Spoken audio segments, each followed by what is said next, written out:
Hello, dear bankers. I hope you all are doing fine. Welcome to EduTap. So this is the complete coverage video for Module C and D, जिसमें हम most important topic को cover कर रहे हैं. Module A और B हम already कर चुके हैं.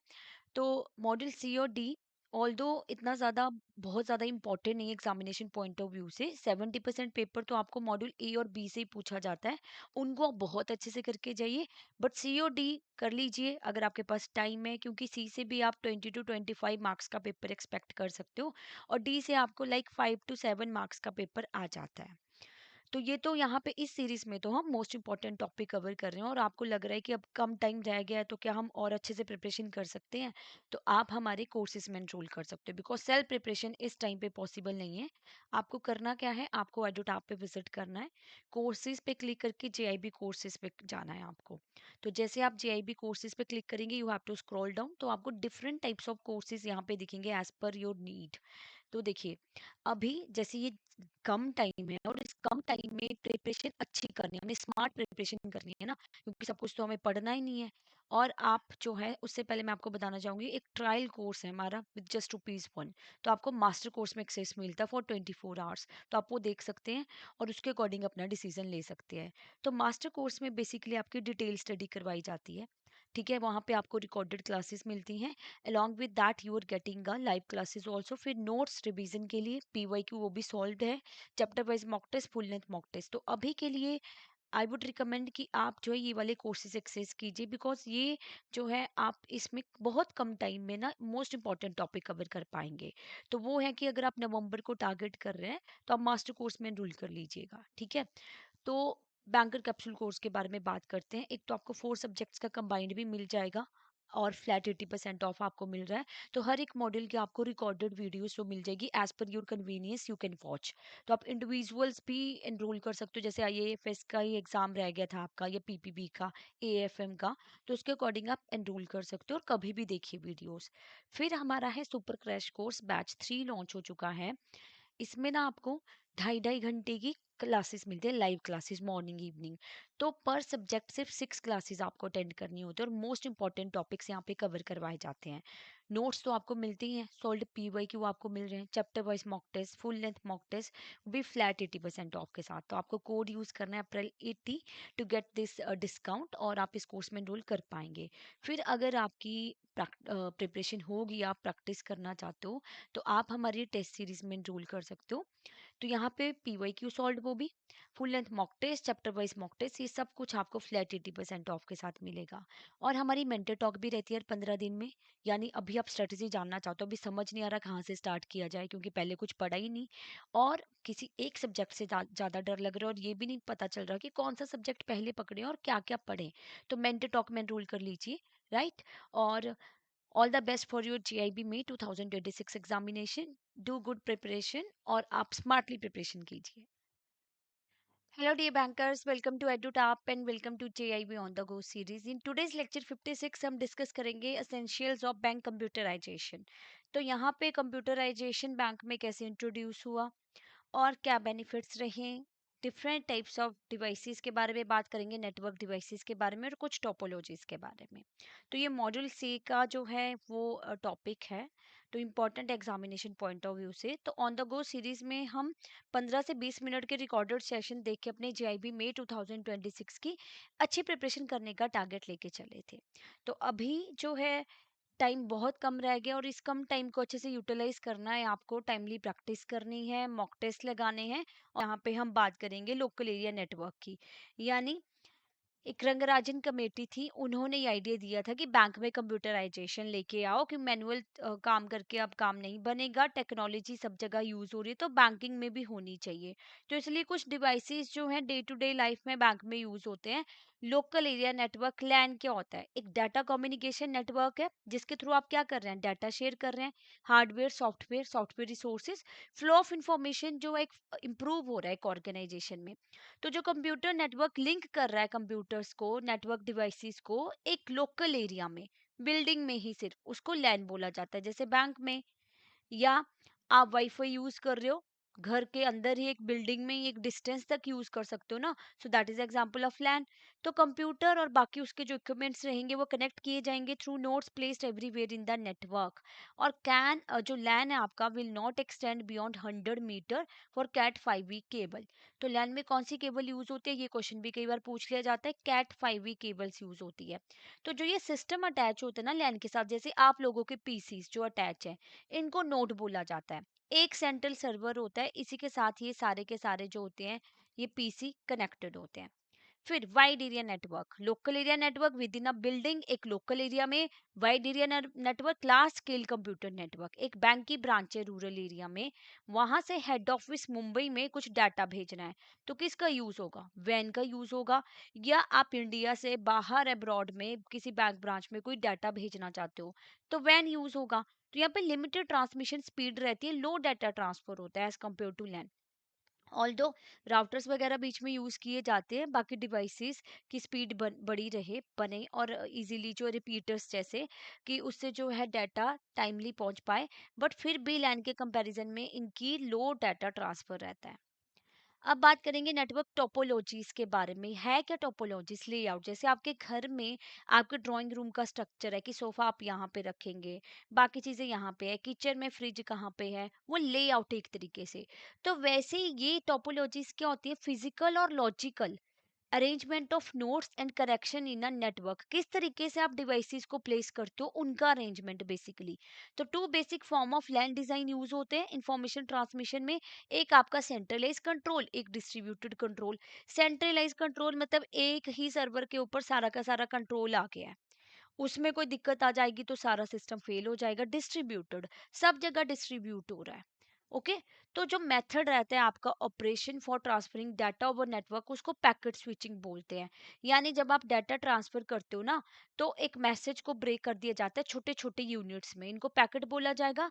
अब हर एक पैकेट में होता क्या है, जब ये डाटा जाता है, डाटा और हेडर जिसमें क्या होता है, सोर्स और डेस्टिनेशन एड्रेस, राइट। तो डिफरेंट टाइप्स ऑफ टोपोलॉजीज रहती है। स्टार टोपोलॉजी बहुत ही कॉमन है। इसमें क्या है, सारे डिवाइसेस को आपने कनेक्ट किया एक सेंट्रल हब और स्विच के साथ। तो ये बीच में हब होता है, आजकल स्विच यूज होता है जो ज्यादा स्मार्ट है। तो सेंट्रल हब एक्ट करता है एज अ रिपीटर, और डाटा एक डिवाइस से दूसरे डिवाइसेस पे अगर किसी ने भेजना है तो पहले हब के पास जाएगा, फिर वो नेक्स्ट डिवाइस के पास पहुंचेगा। इजी टू इंस्टॉल है, मैनेज करना भी इजी है। एक कनेक्शन फेल हो जाता है, अगर आपका एक पीसी खराब हो गया तो बाकी किसी में कोई दिक्कत नहीं है, वो चलते रहेंगे आराम से। तो सबसे कॉमन एग्जांपल है जो लैन हम यूज करते हैं, उसमें क्या स्टार टोपोलॉजी आपकी यूज होती है। तो यहाँ पे सारे कंप्यूटर्स आपके कनेक्ट किए गए हैं सेंट्रल हब को, वायरलेस नेटवर्क में और वायरलेस एक्सेस पॉइंट में भी। ठीक है। तो हब में दिक्कत आ जाएगी ना, फिर प्रॉब्लम है, फिर कोई भी डिवाइस वर्क नहीं करेगा। डिवाइसेस में आएगी, नो वरीज, एक डिवाइस हट गया, बाकी तो चल रहे हैं ना। फिर मैश टोपोलॉजी, अब ये वाली टोपोलॉजी थोड़ी आपको लगती स्टार जैसा स्ट्रक्चर है, बट ये थोड़ा सा कॉम्प्लिकेटेड स्ट्रक्चर रहता है। इसमें हर डिवाइस कनेक्ट किया गया है एवरी अदर डिवाइसेस नेटवर्क में। हाई रिडंडेंसी रहती है, फॉल्ट टॉलरेंस इसकी हाई है। मतलब क्या है कि अगर ये यहाँ से डाटा नहीं जा रहा ना इस पाथ से, नो वरीज, यहाँ से भेज देंगे। यहाँ से भी नहीं जा रहा तो यहाँ से चला जाएगा। तीनों पाथ ही खराब हो गए तो यहाँ से चला जाएगा। कोई ना कोई वे होगा, रुकेगा नहीं डाटा। ठीक है। तो मल्टीपल पाथ एग्जिस्ट करते हैं, कॉम्प्लेक्स है, कॉस्टली भी इम्प्लीमेंट करने के लिए, बट रोबस्ट और रिलायबल नेटवर्क प्रोवाइड करता है। मतलब कोई चांस ही नहीं है डाटा रुकने का, जाएगा ही जाएगा। और ऑब्वियसली कॉस्टली तो रहेगा, मेंटेनेंस कॉस्ट भी ऐसी टोपोलॉजीज की थोड़ी हाई रहती है। ठीक है। ज्यादा खर्चा रहेगा मेंटेनेंस का। तो ये वाली टोपोलॉजीज यूज कहाँ होती है, मिलिट्री कम्युनिकेशन सिस्टम में, एयरक्राफ्ट नेविगेशन सिस्टम में। वहां पे हम अफोर्ड नहीं कर सकते ना बिल्कुल भी डाटा लॉस, टाइमली इंफॉर्मेशन चाहिए होती है। मिलिट्री में, एयरक्राफ्ट में भी टाइमली इंफॉर्मेशन चाहिए, तो मैश टोपोलॉजी वहां पे यूज होगी। Okay. Then bus topology, simple सा स्ट्रक्चर रहता है, बाई डायरेक्शनल है। एक मेन बैकबोन केबल होती है यहाँ पे। ठीक है। यहाँ पे हर एक कंप्यूटर नेटवर्क डिवाइसेस कनेक्ट किया गया एक सिंगल केबल के साथ, और इसके साथ ही छोटे छोटे केबल अटैच करके ये कंप्यूटर अटैच किए गए हैं। तो एक मल्टी पॉइंट कनेक्शन होता है, नॉन रोबोस्ट है। यानी अगर एक बैकबोन केबल फेल होगी तो पूरी टोपोलॉजी क्रैश हो जाएगी। इसको ऐसे समझिए, हाईवे पे आप जा रहे हैं, टू वे नहीं है, सिंगल ही है। ठीक है। तो एक साइड से गाड़ियां जा रही है, दूसरे से आ रही है, तो अगर एक गाड़ी खराब हो जाती है तो बाकी गाड़ियां तो चलती रहती है ना। बट अगर हाईवे में दिक्कत आ गई, सड़क टूट गई, तो गाड़ियां भी रुक जाएंगी। तो वैसे ही है, ये सिंगल बैकबोन में अगर कोई दिक्कत आ जाएगी तो सारा का सारा सिस्टम क्रैश। ओके, एक सिस्टम में कुछ दिक्कत आती है, कोई बात नहीं, वो चलता रहेगा सिस्टम। सिंपल सी है, जैसे आपकी कंप्यूटर लैब्स वगैरह होती थी ना, वहां पे जो ये नेटवर्क यूज होता था, वहां पे जो पीसी अटैच होते थे, that can be the good example of बस टोपोलॉजी। तो इतनी सिक्योर नहीं मानी जाती ये वाली टोपोलॉजी। फिर बात करेंगे रिंग टोपोलॉजीज की। यहाँ पे क्या है, रिंग है जो कनेक्ट कर रहा है डिवाइसेस को with exactly two neighbouring devices. Ring like structure है, यहाँ पे कोई बीच में डिवाइस नहीं है। इंफॉर्मेशन पास हो रही है एक नोड से अदर इन अ सीरीज। इस कंप्यूटर ने यहाँ पे डाटा भेज रहा है तो ऐसे नहीं जा सकता, एक डायरेक्शन ही फॉलो करनी पड़ेगी। अगर ऐसे जाना है तो पहले यहाँ पे जाएगा फिर इधर, ऐसे नहीं जाएगा। एक सीरीज में जाता है, एक डायरेक्शन में ही पॉसिबल है। तो अगर ब्रेक डाउन हो जाता है एक स्टेशन का पूरा लैन पूरा डिस्ट्रॉय हो जाएगा। तो यहाँ पे डिस्ट्रीब्यूशन कंट्रोल यूज हो रहा है, ठीक है। और यहाँ पे आपका सेंट्रलाइज कंट्रोल था, एक सेंट्रल हब के पास पूरी की पूरी पावर है। फिर ट्री टोपोलॉजी होती है, एक ये हायरार्किकल अरेंजमेंट होता है। यहाँ पे जैसे ट्री लाइक स्ट्रक्चर होता है इसका, जड़ पे टिका है पूरा ट्री, तो यहाँ पे भी एक पेरेंट नोड पे टिका हुआ है। ये बाकी कंप्यूटर अटैच है, बहुत ही फ्लेक्सिबल सी होती है ये। इसके चाइल्ड नोड्स हैं ये सारे, ठीक है। तो कोई और डिवाइस बहुत इजीली आप ऐड कर सकते हो, स्केलेबिलिटी इसकी बहुत हाई है, सुपीरियर। तो with only one route between two network devices, tree network बहुत ही सिंपलेस्ट टोपोलॉजी है सभी टोपोलॉजीज में से। तो जैसे यूनिवर्सिटीज वगैरह में ये टाइप्स ऑफ टोपोलॉजी यूज होती है। ओके, अब बात करेंगे नेटवर्क प्रोटोकॉल की। प्रोटोकॉल क्या होते हैं, सेट ऑफ रूल और कन्वेंशन। मतलब आप कंप्यूटर्स जो आपस में कैसे डाटा ट्रांसमिट करते हैं, एक लैंग्वेज वो समझते हैं अपनी, तो उसको बोला जाता है कि ये रूल्स और कन्वेंशन आपको फॉलो करने हैं। ये क्या इंश्योर करते हैं, device with in network communicate करे इफेक्टिवली ईच अदर, एक दूसरे के साथ डिवाइसेस कनेक्ट कर रहे हैं for data format, timing, sequencing, error checking के लिए। तो जो आपका नेटवर्क प्रोटोकॉल है डिपेंड करता है अडेप्टर्स के ऊपर, इथरनेट और टोकनिंग। ये सिंपल से अडेप्टर्स होते हैं, ये यूज होते हैं। मतलब यहाँ पे क्या होता है, इथरनेट में ना आपके यूज होता है एक टेक्नोलॉजी, कोलिजन डिटेक्शन यहाँ पे की जाती है। बेसिकली कहने का मतलब क्या है, मान लो एक क्लासरूम है, इथरनेट में क्या होगा कि सारे बच्चे बोल रहे हैं, कोई दो बच्चे आपस में बोलेंगे तो कोलिजन हो जाएगा, ठीक है। दो भी साथ में बोल सकते हैं, तो फिर क्या होगा, एक बच्चा बोल रहा होगा तो दूसरा वेट करेगा, फिर दूसरा बोलेगा। तो वही डाटा ट्रांसमिट करने के लिए दो डिवाइसेस अगर एक साथ भेजेंगे, कोलिजन हो सकता है। अपनी टर्न की वेट करो फिर डाटा भेजो। टोकनिंग में क्या होता है, यहाँ पे मान लो क्लास में माइक है, जिसके पास माइक है वही बोलेगा, दूसरा अपनी टर्न की वेट करेगा, जब माइक चला जाएगा फिर वो बोलेगा। तो वैसे ही ये टोकनिंग में रहता है, टोकन घूमता रहता है डिवाइसेस के पास, डिवाइस में टोकन के थ्रू एक डाटा अटैच हो जाता है, दूसरी जगह पे पहुंच जाएगा, फिर वो फिर से टोकन घूमता रहेगा, तो जिस डिवाइस ने भेजना होगा वो डाटा भेज देगा। ओके, फिर network devices important, network interface card होता है, जैसे आपका सिम स्लॉट होता है ना, वैसे ही जैसे आपके कंप्यूटर पीसी में ये स्लॉट बनी होती है, यहाँ पे आप लैन केबल यूज करते हो, तो that is network interface card. Hub hardware device ही है जो कनेक्ट कर रही है सेवरल डिवाइसेस को। यहाँ पे जैसे हमने कहा कि टोपोलॉजीज में, स्टार टोपोलॉजीज में हब यूज होता है।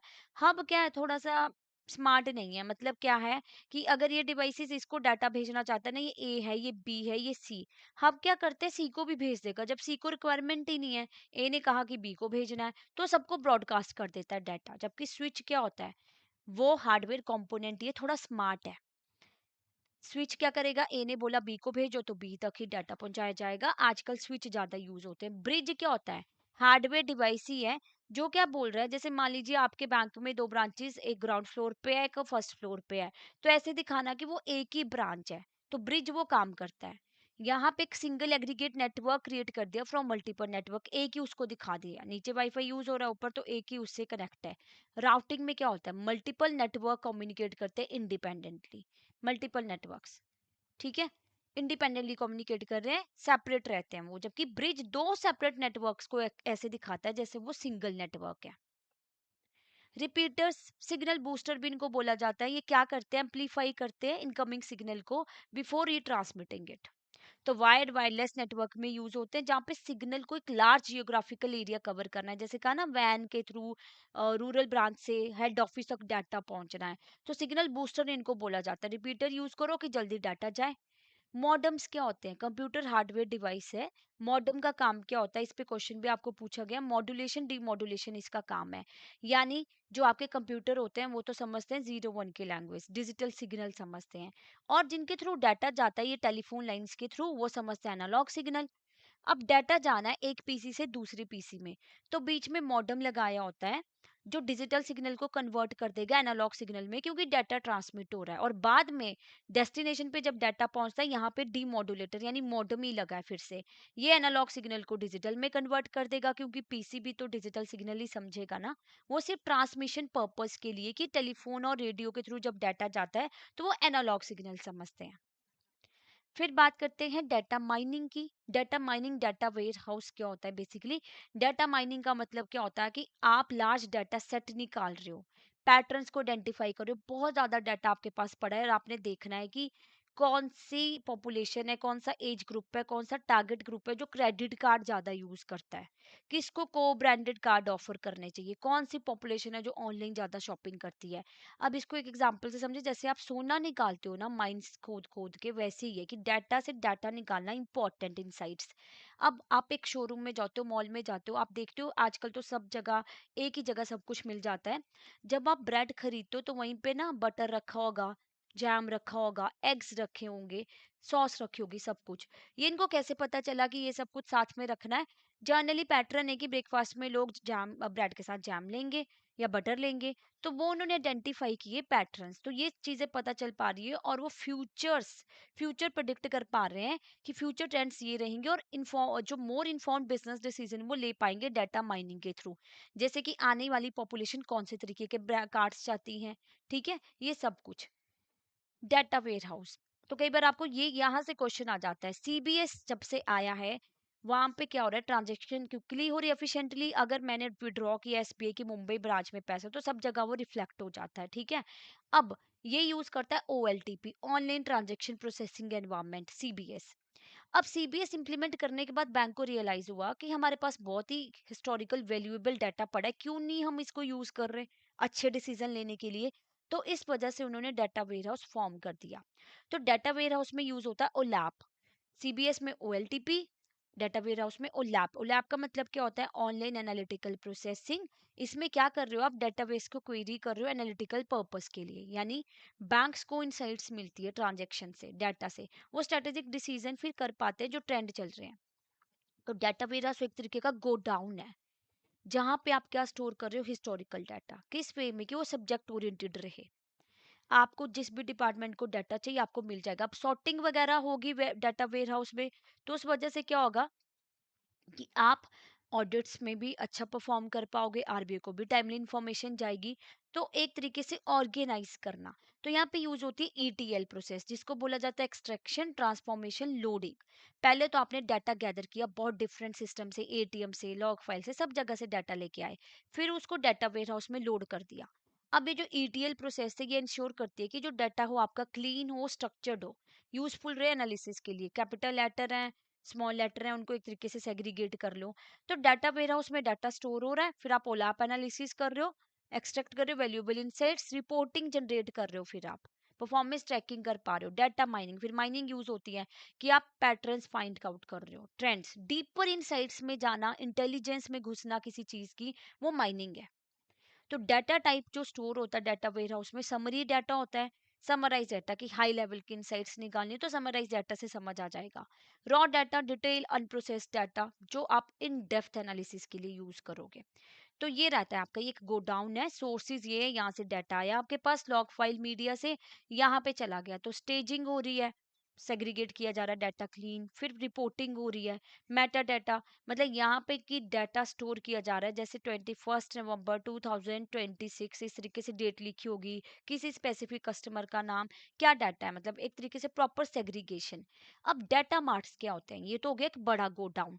डाटा मार्ट छोटे छोटे गोडाउन, सेल्स टीम को डाटा चाहिए सेल का कि पिछले साल की सेल्स क्या रही थी, तो वो वाला डाटा वेयर हाउस से इनको पहुंच जाएगा। फाइनेंस वालों को बैलेंस शीट चेक करनी है, प्रॉफिट देखना है लास्ट ईयर का क्या था, प्रॉफिट लॉस स्टेटमेंट देखना चाहते हैं तो इनको वो डाटा मिल जाएगा।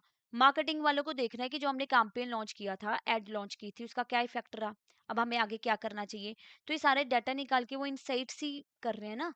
तो डिसीजन मेकिंग के लिए काफी यूजफुल रहते हैं data warehousing, data mining. और ऑडिट वगैरह भी आपको टाइमली प्रोवाइड हो जाता है, मतलब आप प्रोवाइड कर पाते हो इन्फॉर्मेशन। और आप देख पाते हो कि फ्यूचर ट्रेंड्स क्या रहेंगे, फ्यूचर में कैसे प्रोडक्ट्स हमें बनाने हैं।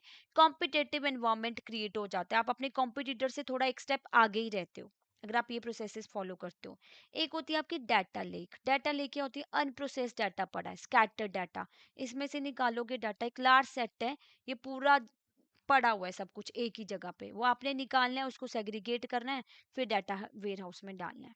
ओके, तो इसी के साथ हमारा ये टॉपिक कंप्लीट होता है। यहाँ पे ना एक टॉपिक और था, डिजास्टर रिकवरी साइट आपकी रहती है। ठीक है, डिजास्टर रिकवरी साइट्स क्या होती हैं आपकी, पढ़ेंगे इसको भी, ऑल्टरनेट साइट्स होती हैं। ठीक है, ऑल्टरनेट साइट्स यानी अगर बैंक के मेन डाटा सेंटर में कोई दिक्कत आ जाती है तो एक ऑल्टरनेट साइट जहाँ पे बैंक अपना बिजनेस स्टार्ट कर सकते हैं, क्योंकि बैंक अफोर्ड नहीं कर सकते अपना डाटा लॉस। राइट, तो अब एक क्वेश्चन डिस्कस कर लेते हैं, कौन सी केबल यूज की जा रही थी लैंड में? Coaxial, cat 5e, telephone cable, power cable. तो हम कैट 5e केबल यूज करते हैं। Okay, hello dear bankers, welcome to EduTap and welcome to JIB on the Go series. In today's lecture 57 हम डिस्कस करेंगे alternate delivery channels के बारे में। तो ऑन द गो सीरीज लाने का यही ऑब्जेक्टिव था कि अब चलते फिरते कहीं से भी ये 15 से 20 मिनट के रिकॉर्डेड सेशन देख के अपने JIB में 2026 की अच्छे से प्रिपरेशन फर्स्ट। तो एटीएम्स को लाने का किसका आइडिया था? एक कमेटी हेड की गई थी डॉक्टर सी रंगराजन के द्वारा, जिन्होंने कहा कि इंडिया में एटीएम सेट करो। वाई? बिकॉज जो आप एटीएम सेट करते हो उसकी कॉस्ट लोअर रहती है as compare to setting a branch, और ट्रांजेक्शन की कॉस्ट भी कम रहती है। तो एटीएम मॉडल्स जो इंडिया में फॉलो होते हैं, मतलब बहुत सारे बेनिफिट्स हैं। लोग एटीएम पे आप जब तरह तरह की ट्रांजेक्शन्स करते हैं, मुझे अपना अकाउंट जो है आधार अपडेट करना है, वो मैं एटीएम पे जाके कर सकती हूँ। मुझे कोई वैल्यू एडेड सर्विसेज अवेल करनी है, मुझे बिजली का बिल पे करना है, मुझे कोई भी बिल पे करना है, तो वो सारी चीज़ें भी आजकल एटीएम से ही होती है, विड्रॉल और डिपॉजिट के अलावा। राइट, तो एटीएम मॉडल जो इंडिया में फॉलो होते हैं that is online, offline and network. Online जब आपका एटीएम कनेक्टेड होता है बैंक के डेटाबेस के साथ, तो वो आपको ऑनलाइन एक्सेस प्रोवाइड करता है कस्टमर के अकाउंट को, मतलब लाइव कनेक्शन। जैसे कोई आपने 2000 का विड्रॉल किया तो इंस्टेंट वो डिडक्ट हो जाएगा। ठीक है, तो नॉर्मली वैसे कोई डेली विड्रॉल लिमिट सेट की जाती है बैंक के द्वारा फॉर ईच अकाउंट, और एटीएम स्विच मॉनिटर करता रहता है इस लिमिट को। लाइव अपडेट्स आपको साथ के साथ मिलते रहेंगे। तो ये आपके बैंक के नेटवर्क के साथ कनेक्टेड है ऑनलाइन। ऑफलाइन में क्या है, जब वो कनेक्टेड नहीं होता बैंक के डेटाबेस के साथ, तो उसको ऑफलाइन बोला जाता है। अब यहाँ पे जो विड्रॉल आपने करना होता है, जैसे डेली विड्रॉल, आप एटीएम जाके पैसा निकाल रहे हो, तो वहाँ पे एक फिक्स लिमिट होती है। चाहे आपके अकाउंट में 50,000 पड़ा है, चाहे 1 लाख पड़ा है, चाहे 2 लाख पड़ा है, एक लिमिट होगी कि आप इतना ही विड्रॉ कर पाएंगे। Then important, national financial switch. तो ये नेटवर्क एटीएम जो यूज हो रहे हैं आजकल, क्या होता है कि यहाँ पे एटीएम को कनेक्ट किया गया है एटीएम नेटवर्क के साथ, तो इनको नेटवर्क बोला जाता है। यहाँ ये क्या अलाउ कर रहे हैं, they are permitting anywhere any time banking. तो मेजोरिटी ऑफ एटीएम इंडिया में नेटवर्क है थ्रू नेशनल फाइनेंशियल स्विच, जो ऑपरेट किया जाता है एनपीसीआई के द्वारा, national payment corporation of India के द्वारा। नेशनल फाइनेंशियल स्विच का मतलब क्या होता है कि मेरे पास है एसबीआई का ATM card, so I am using this SBI ATM card at HDFC ATM machine. तो किसी भी बैंक का एटीएम है आपके पास, किसी भी बैंक के एटीएम मशीन में यूज कर सकते हो, तो कोई चार्जेस नहीं डिडक्ट होंगे, और वहां पे भी वो सारी चीजें कर सकते हो जो आप नॉर्मल एटीएम पे करते हो, जैसे बिल पे करना, वैल्यू एडेड विड्रॉल वगैरह, ये सब। फिर आपके आते हैं व्हाइट लेबल एटीएम्स। तो व्हाइट लेबल एटीएम्स कौन से होते हैं? जो ऑपरेट किए जाते हैं, सेट भी किए जा रहे हैं, operate own by the non banks, उनको व्हाइट लेबल एटीएम बोला जाता है। तो ये आरबीआई की रिकमेंडेशन पे सेट किए गए थे। टायर 1 to 6 सिटीज को टारगेट किया गया कि वहाँ पे फाइनेंशियल इंक्लूजन को बढ़ाना है। फाइनेंशियल इंक्लूजन एकमात्र ऑब्जेक्टिव था कि गांव-गांव में जहाँ पे लोगों को एक्सेस नहीं मिलता, तो इन एटीएम्स के थ्रू वो अपनी जो ट्रांजैक्शंस कंप्लीट कर पाएँ।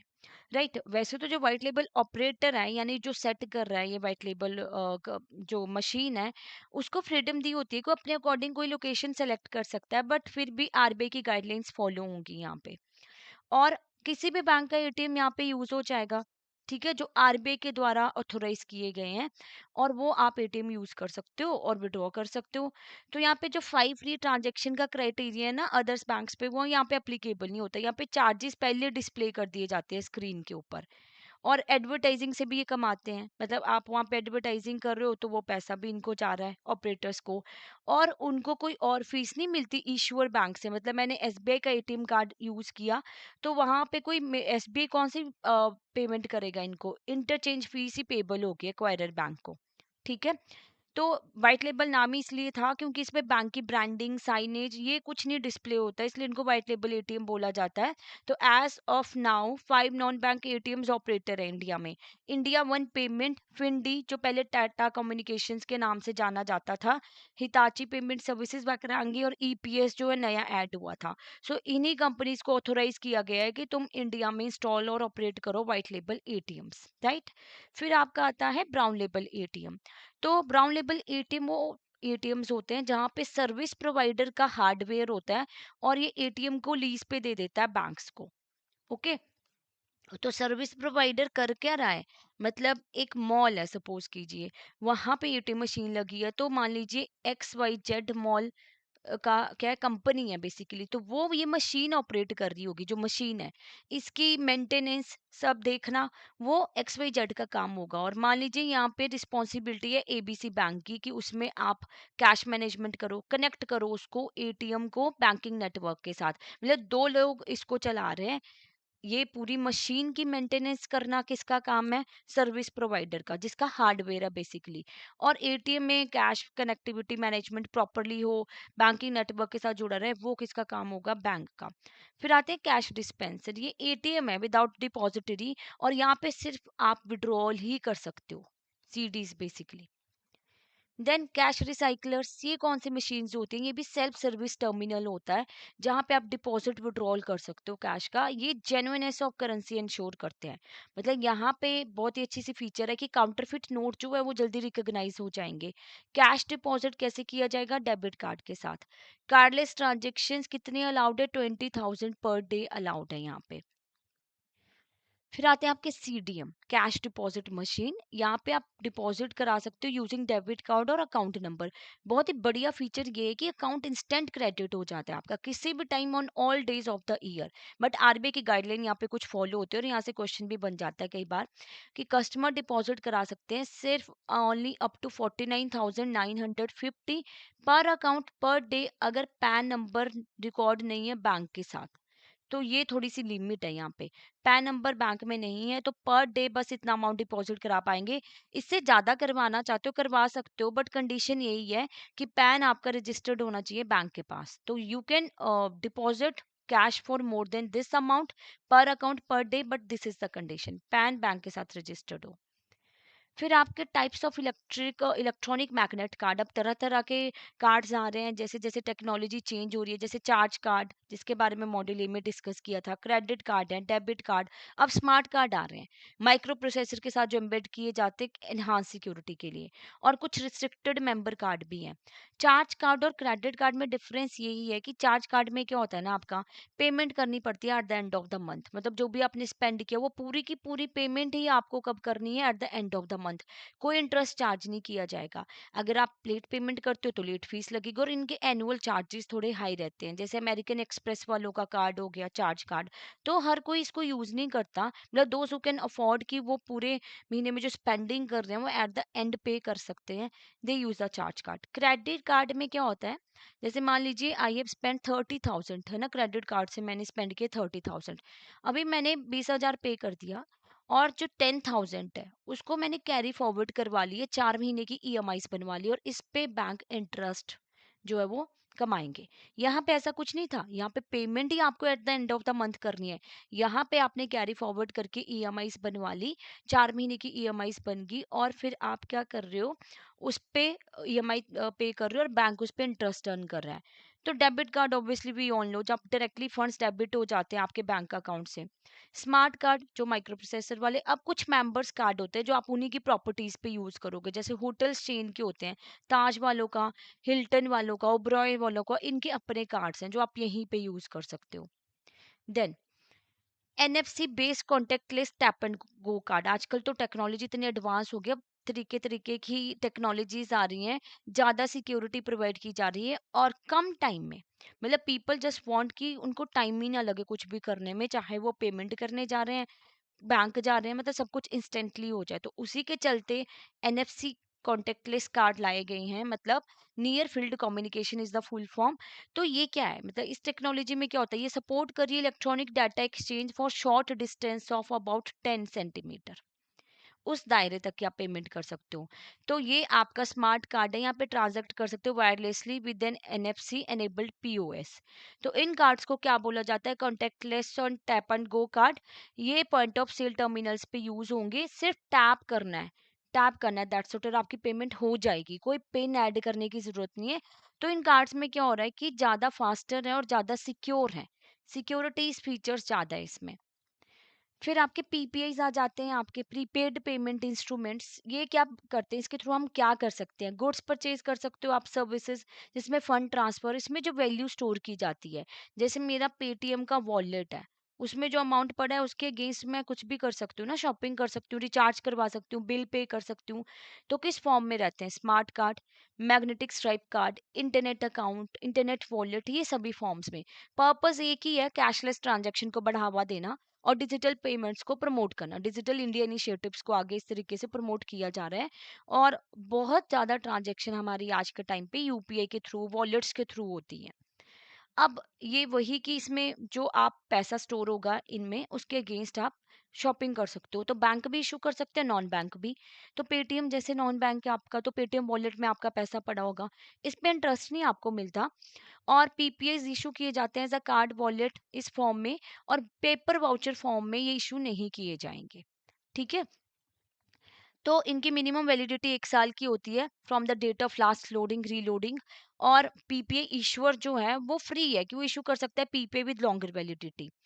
अब इशूअर्स को क्लियरली इंडिकेट करना होता है एक्सपायरी पीरियड पीपीआई का कस्टमर को at the time of issuance of PPI. अब मान लीजिए कोई फाइनेंशियल ट्रांजेक्शन ही नहीं आप कर रहे हो 1 साल के लिए, तो वो इनएक्टिव ट्रीट कर दिया जाता है। पर उसमें नोटिस भेजा जाएगा पीपीआई होल्डर को। मतलब मैंने 1 साल तक अपना पेटीएम वॉलेट यूज नहीं किया, उसमें पैसा पड़ा था, तो मुझे नोटिस चला जाता है कि वो इनएक्टिव हो गया, तो मैं उसको रीएक्टिवेट करवा सकती हूँ वैलिडेशन और ड्यू डिलीजेंस के बाद। ओके। फिर types of PPI, close system PPI होते हैं आपके, ओपन सिस्टम पीपीआई होते हैं। क्लोज सिस्टम पीपीआई क्या होते हैं? जो कंपनीज ही इशू करती हैं अपने यूज के लिए।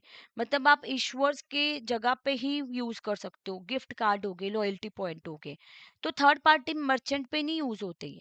और आरबीआई इनको रेगुलेट नहीं करता, क्योंकि यहाँ पे आप कहीं और पेमेंट कर ही नहीं सकते हो। आपके पास क्या है? अमेज़न का गिफ्ट कार्ड है, तो अमेज़न की ही वेबसाइट पे यूज़ करोगे ना। राइट? रिलायंस फ्रेश विज़िट करते उनका कार्ड है आपके पास, तो वहीं पे यूज़ होगा और कहीं पे यूज़ ही नहीं होगा। तो आरबीआई रेगुलेशन की ज़रूरत नहीं होती।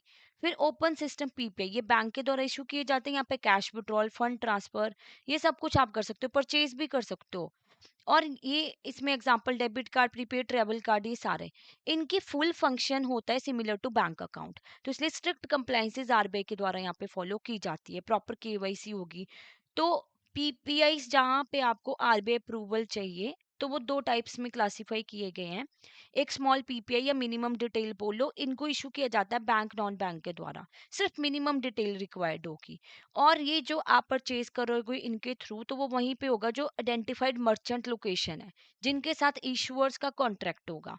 Fund transfer, cash withdrawal permit नहीं है। ओला मनी टाइप हो गया, ये कुछ और जिनके साथ टाई अप है बेसिकली। दो टाइप के होते हैं, PPI up to 10,000, PPI up to 10,000 with no cash loading facility. This is cash loading facility, यहाँ पे कैश लोड किया जा सकता है। और आप इनको क्या कर सकते हो, कन्वर्ट कर सकते हो फुल केवाईसी पीपीआई में विद इन 24 मंथ। ओके। तो 1,20,000 फाइनेंशियल ईयर्स की लिमिट है, और जो अप टू 10,000 है कोई कैश लोडिंग फैसिलिटी नहीं है। 10,000 मैक्सिमम आउटस्टैंडिंग अमाउंट रहेगा यहाँ पे। ओके। फिर फुल केवाईसी पीपीआई क्या होते हैं? बैंक नॉन बैंक के द्वारा इशू किए जा रहे हैं। इसमें प्रॉपर केवाईसी होती है पीपीआई होल्डर्स की। तो ये पीपीआई आप यूज करते हो for purchase of goods services, fund transfer, cash withdrawal. Features इसके ये है कि रीलोडेबल है, मतलब सब कुछ आप कर पा रहे हो इन फुल केवाईसी पीपीआई में, क्योंकि प्रॉपर केवाईसी हुई है ना कस्टमर की। तो रीलोडेबल है। आपका जो अमाउंट आउटस्टैंडिंग है वो 2 लाख से ज्यादा एक्सीड ना करे किसी भी पॉइंट ऑफ टाइम में। कोई लिमिट प्रिस्क्राइब नहीं की गई है कि कितना टोटल क्रेडिट डेबिट क्या होना चाहिए मंथ में। आप गुड्स सर्विसेज परचेज करो, कैश विड्रॉल करो, फंड ट्रांसफर करो, ये सब कुछ आप कर सकते हो। फिर आपके पीपीआई होते हैं, जैसे आपके ये गिफ्ट कार्ड, जो कहा मैंने गिफ्ट कार्ड, ये रहते हैं आपके। यहाँ पे क्या होता है कि ये आपको इशू किए जाते हैं कि वन टाइम पेमेंट आपने कर दिया। अमेज़न का गिफ्ट कार्ड है आपके पास, वहां पे आपने पेमेंट कर दी, मतलब 5,000 उसमें थे, 5,000 से शॉपिंग कर ली और वो खत्म होगी, इसकी वैल्यू रीलोडेबल नहीं होते वो। एक बार जो पैसा तो आपने कंज्यूम कर लिया, तो मैक्सिमम 10,000 तक का गिफ्ट कार्ड इशू किया जा सकता है। और ये जो ना आरबीआई की कोई गाइडलाइन इसमें फॉलो नहीं होती, two factor additional factor of authentication की कोई जरूरत नहीं होती।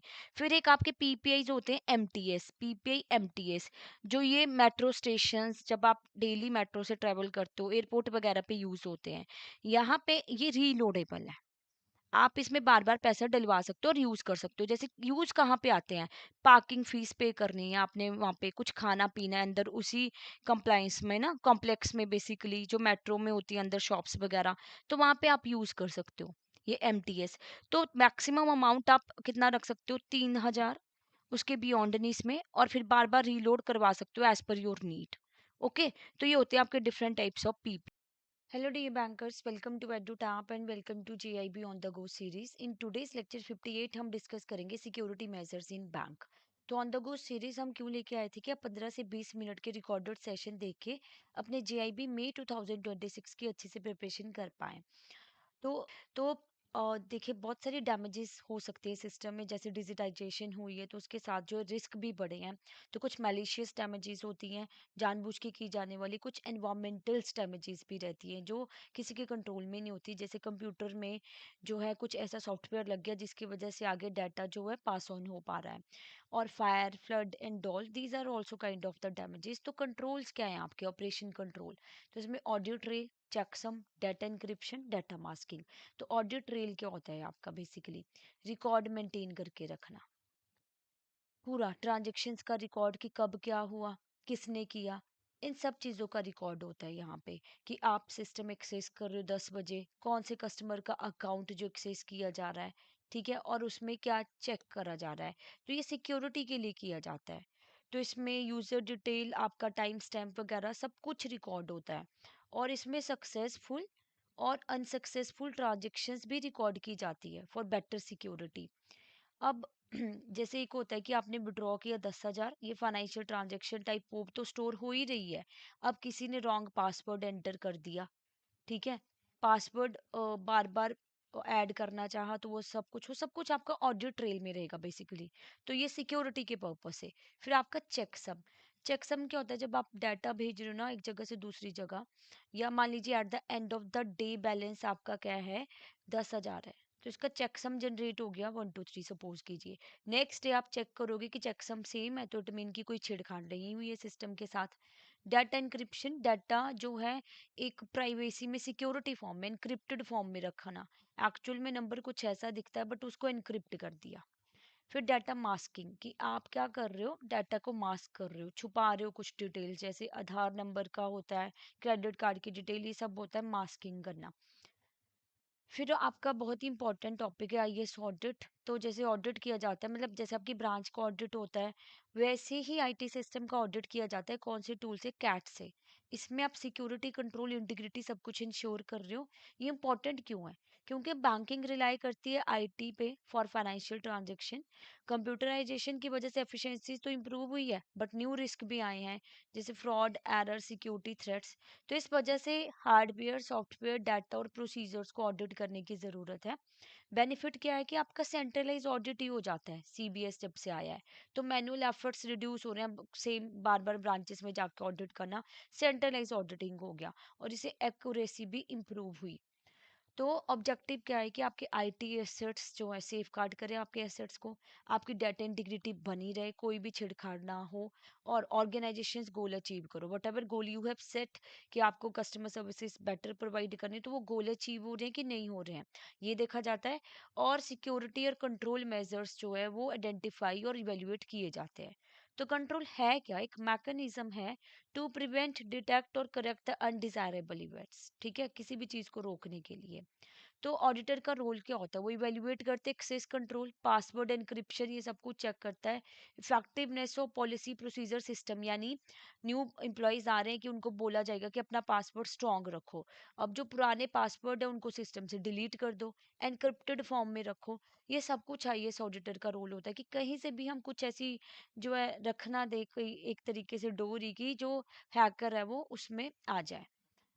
फिर types of control in IAS audit, एक होते हैं डिटरनेंट कंट्रोल, एक प्रिवेंटिव, एक डिटेक्टिव और एक करेक्टिव। डिटरनेंट कंट्रोल क्या होता है कि आप डिस्कस कर रहे हो अनडिजायर्ड एक्शंस, पॉलिसीज बनाओ पनिशमेंट के साथ। जैसे अगर कहीं पे लिखा है नो पार्किंग, ठीक है, फिर भी कई लोग रिस्क ले लेते हैं कि पार्किंग कर लेते हैं। अगर नो पार्किंग विद फाइन 1000, तो people will not do that, right. तो सीसीटीवी फुटेज वगैरह ऐसे कुछ पॉलिसीज बना के रखो कि प्रॉपर कंट्रोल रखा गया है।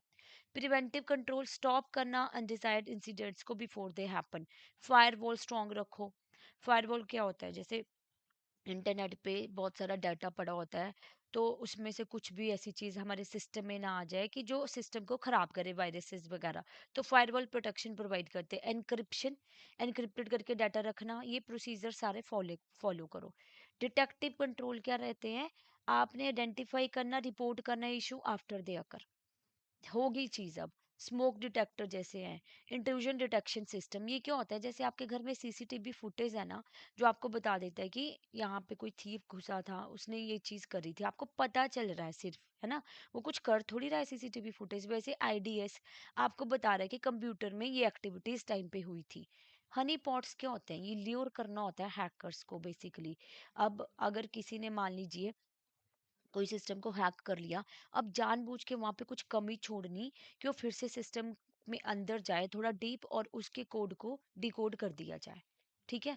तो लालच देना उनको, हैकर्स को। आईएएस ऑडिट तो प्रॉपर ये कि आप ऑडिट से भी पता कर सकते हो। फिर करेक्टिव कंट्रोल्स क्या लिए जाते हैं कि इंसिडेंट से रिकवर करो और अपने ऑपरेशंस को रिस्टोर करो। तो जैसे आपके बिजनेस कंटिन्यूटी प्लान, ठीक है, अपना बिजनेस कैसे कंटिन्यू रखोगे, पैचिंग करना आपने।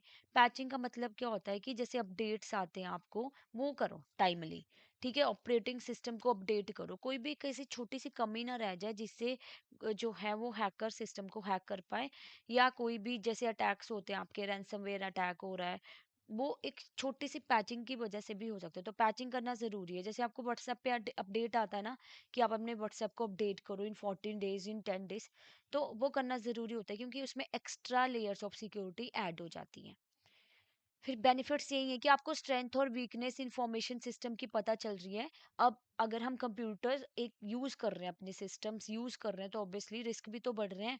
लोग भी तो ज़्यादा न्यू न्यू वेज देख रहे हैं, क्योंकि ये हेल्थ केयर इंडस्ट्री और जो आपकी ये banking industry, they are more prone to this kind of attacks. तो अब जब ऑडिट की वजह से लोगों को लगेगा कि हमें मैनिपुलेशन ऑफ डाटा नहीं करना, फ्रॉड नहीं करना, क्योंकि डिटेक्ट हो जाएगी वो एक्टिविटी अगर आप आईएएस ऑडिट को इम्प्लीमेंट कर रहे हो। तो आईएएस ऑडिट ये भी वेरीफाई करता है कि कंट्रोल इनफ है to safeguard the asset of bank और नॉट। ये प्रोवाइड करता है मैनेजमेंट को reasonable assurance regarding functionality, security और परफॉर्मेंस जो सिस्टम की है। हेल्थ भी इंडिकेट कर रहे हैं इंफॉर्मेशन सिस्टम की, और रिपोर्ट हेल्प करती है टू स्ट्रेंथन द सिस्टम, ठीक है। तो क्या हो रहा है, सेंट्रलाइज तो ऑडिट हो रहा है, और कंप्लाइंसेस भी पॉलिसीज के साथ आपके हो रहे हैं। जैसे आरबीआई रिव्यू करता है आईटी प्रोजेक्ट्स को, सिस्टम टेक्नोलॉजी, तो सब कुछ बहुत अच्छे से हो पाता है। ओके, चलिए अब रैनसमवेयर के बारे में पढ़ते हैं। रैनसमवेयर है क्या, ये मालवेयर है। इसमें क्या होता है कि जैसे मान लीजिए आपका फाइल को लॉक कर दिया, उस पर लिखा pay bitcoin to unlock this file, या pay 20,000 to unlock this file. तो वो रैंसम डिमांड की जाती है आपको एक्सेस प्रोवाइड करने के लिए, ठीक है। आपका क्रिटिकल डाटा इनक्रिप्टेड है, तो उसको कोई एक्सेस ना कर पाए आपका, ठीक है, डेटाबेस और एप्लीकेशंस को। तो this is kind of a ransomware. फिरौती मांगना आपसे कि आप अपनी फाइल को तभी एक्सेस कर पाएंगे जब आप कुछ अमाउंट पे कर रहे हैं। डीडीओएस क्या होता है, that is distributed denial of services attack. यहाँ पे यूजर और ऑर्गेनाइजेशन क्या करते हैं, सर्विसेज उनको नहीं मिल पाती, रिसोर्सेज को जो वो नॉर्मली एक्सपेक्ट करते हैं कि वो यूज करेंगे उस टाइम पे। जैसे आपके फेस्टिवल सेल्स लगती हैं, है ना, फेस्टिवल सेल्स होती हैं, फ्लिपकार्ट पे सेल लगी, अमेजोन पे सेल लगी, तो आपको पता है कि रात के 12 बजे सेल लगना है। अपने कुछ प्रोडक्ट्स जो अपने कार्ट में रखे हुए हैं, जैसे आप ऑर्डर प्लेस करने लग जाते हो, आपका जो वेबसाइट है वही नहीं चल रही। तो कई बार क्या करते हैं कि किसी कंपनी की सेल्स ना हो, मतलब उनको मुनाफा ना हो, प्रॉफिट ना हो, तो जानबूझ कर अटैक करवा दिया जाता है। तो मैलिशियस अटेम्प्ट, जानबूझ के किया हुआ अटेम्प्ट कि उनका नॉर्मल ट्रैफिक जो है डिस्टर्ब हो जाए, ठीक है। अब ये कैसे किया जाता है, many hackers use botnet, zombie computer जिनको बोला जाता है, वो एग्जीक्यूट करते हैं डीडोएस अटैक। बहुत सारे फेक कंप्यूटर से रिक्वेस्ट भेज दी फ्लिपकार्ट की वेबसाइट पे, उसको हैक कर दिया। ओके, तो थाउजेंड ऑफ डिवाइस एक ही टाइम पे कंट्रोल कर रहा है ये हैकर। That is TDOS। जैसे आप कोई बुकिंग कर रहे हो, ट्रेन बुकिंग भी, वहां पे भी ऐसा अटैक करवा दिया जाता है, राइट। देन फिशिंग क्या होता है?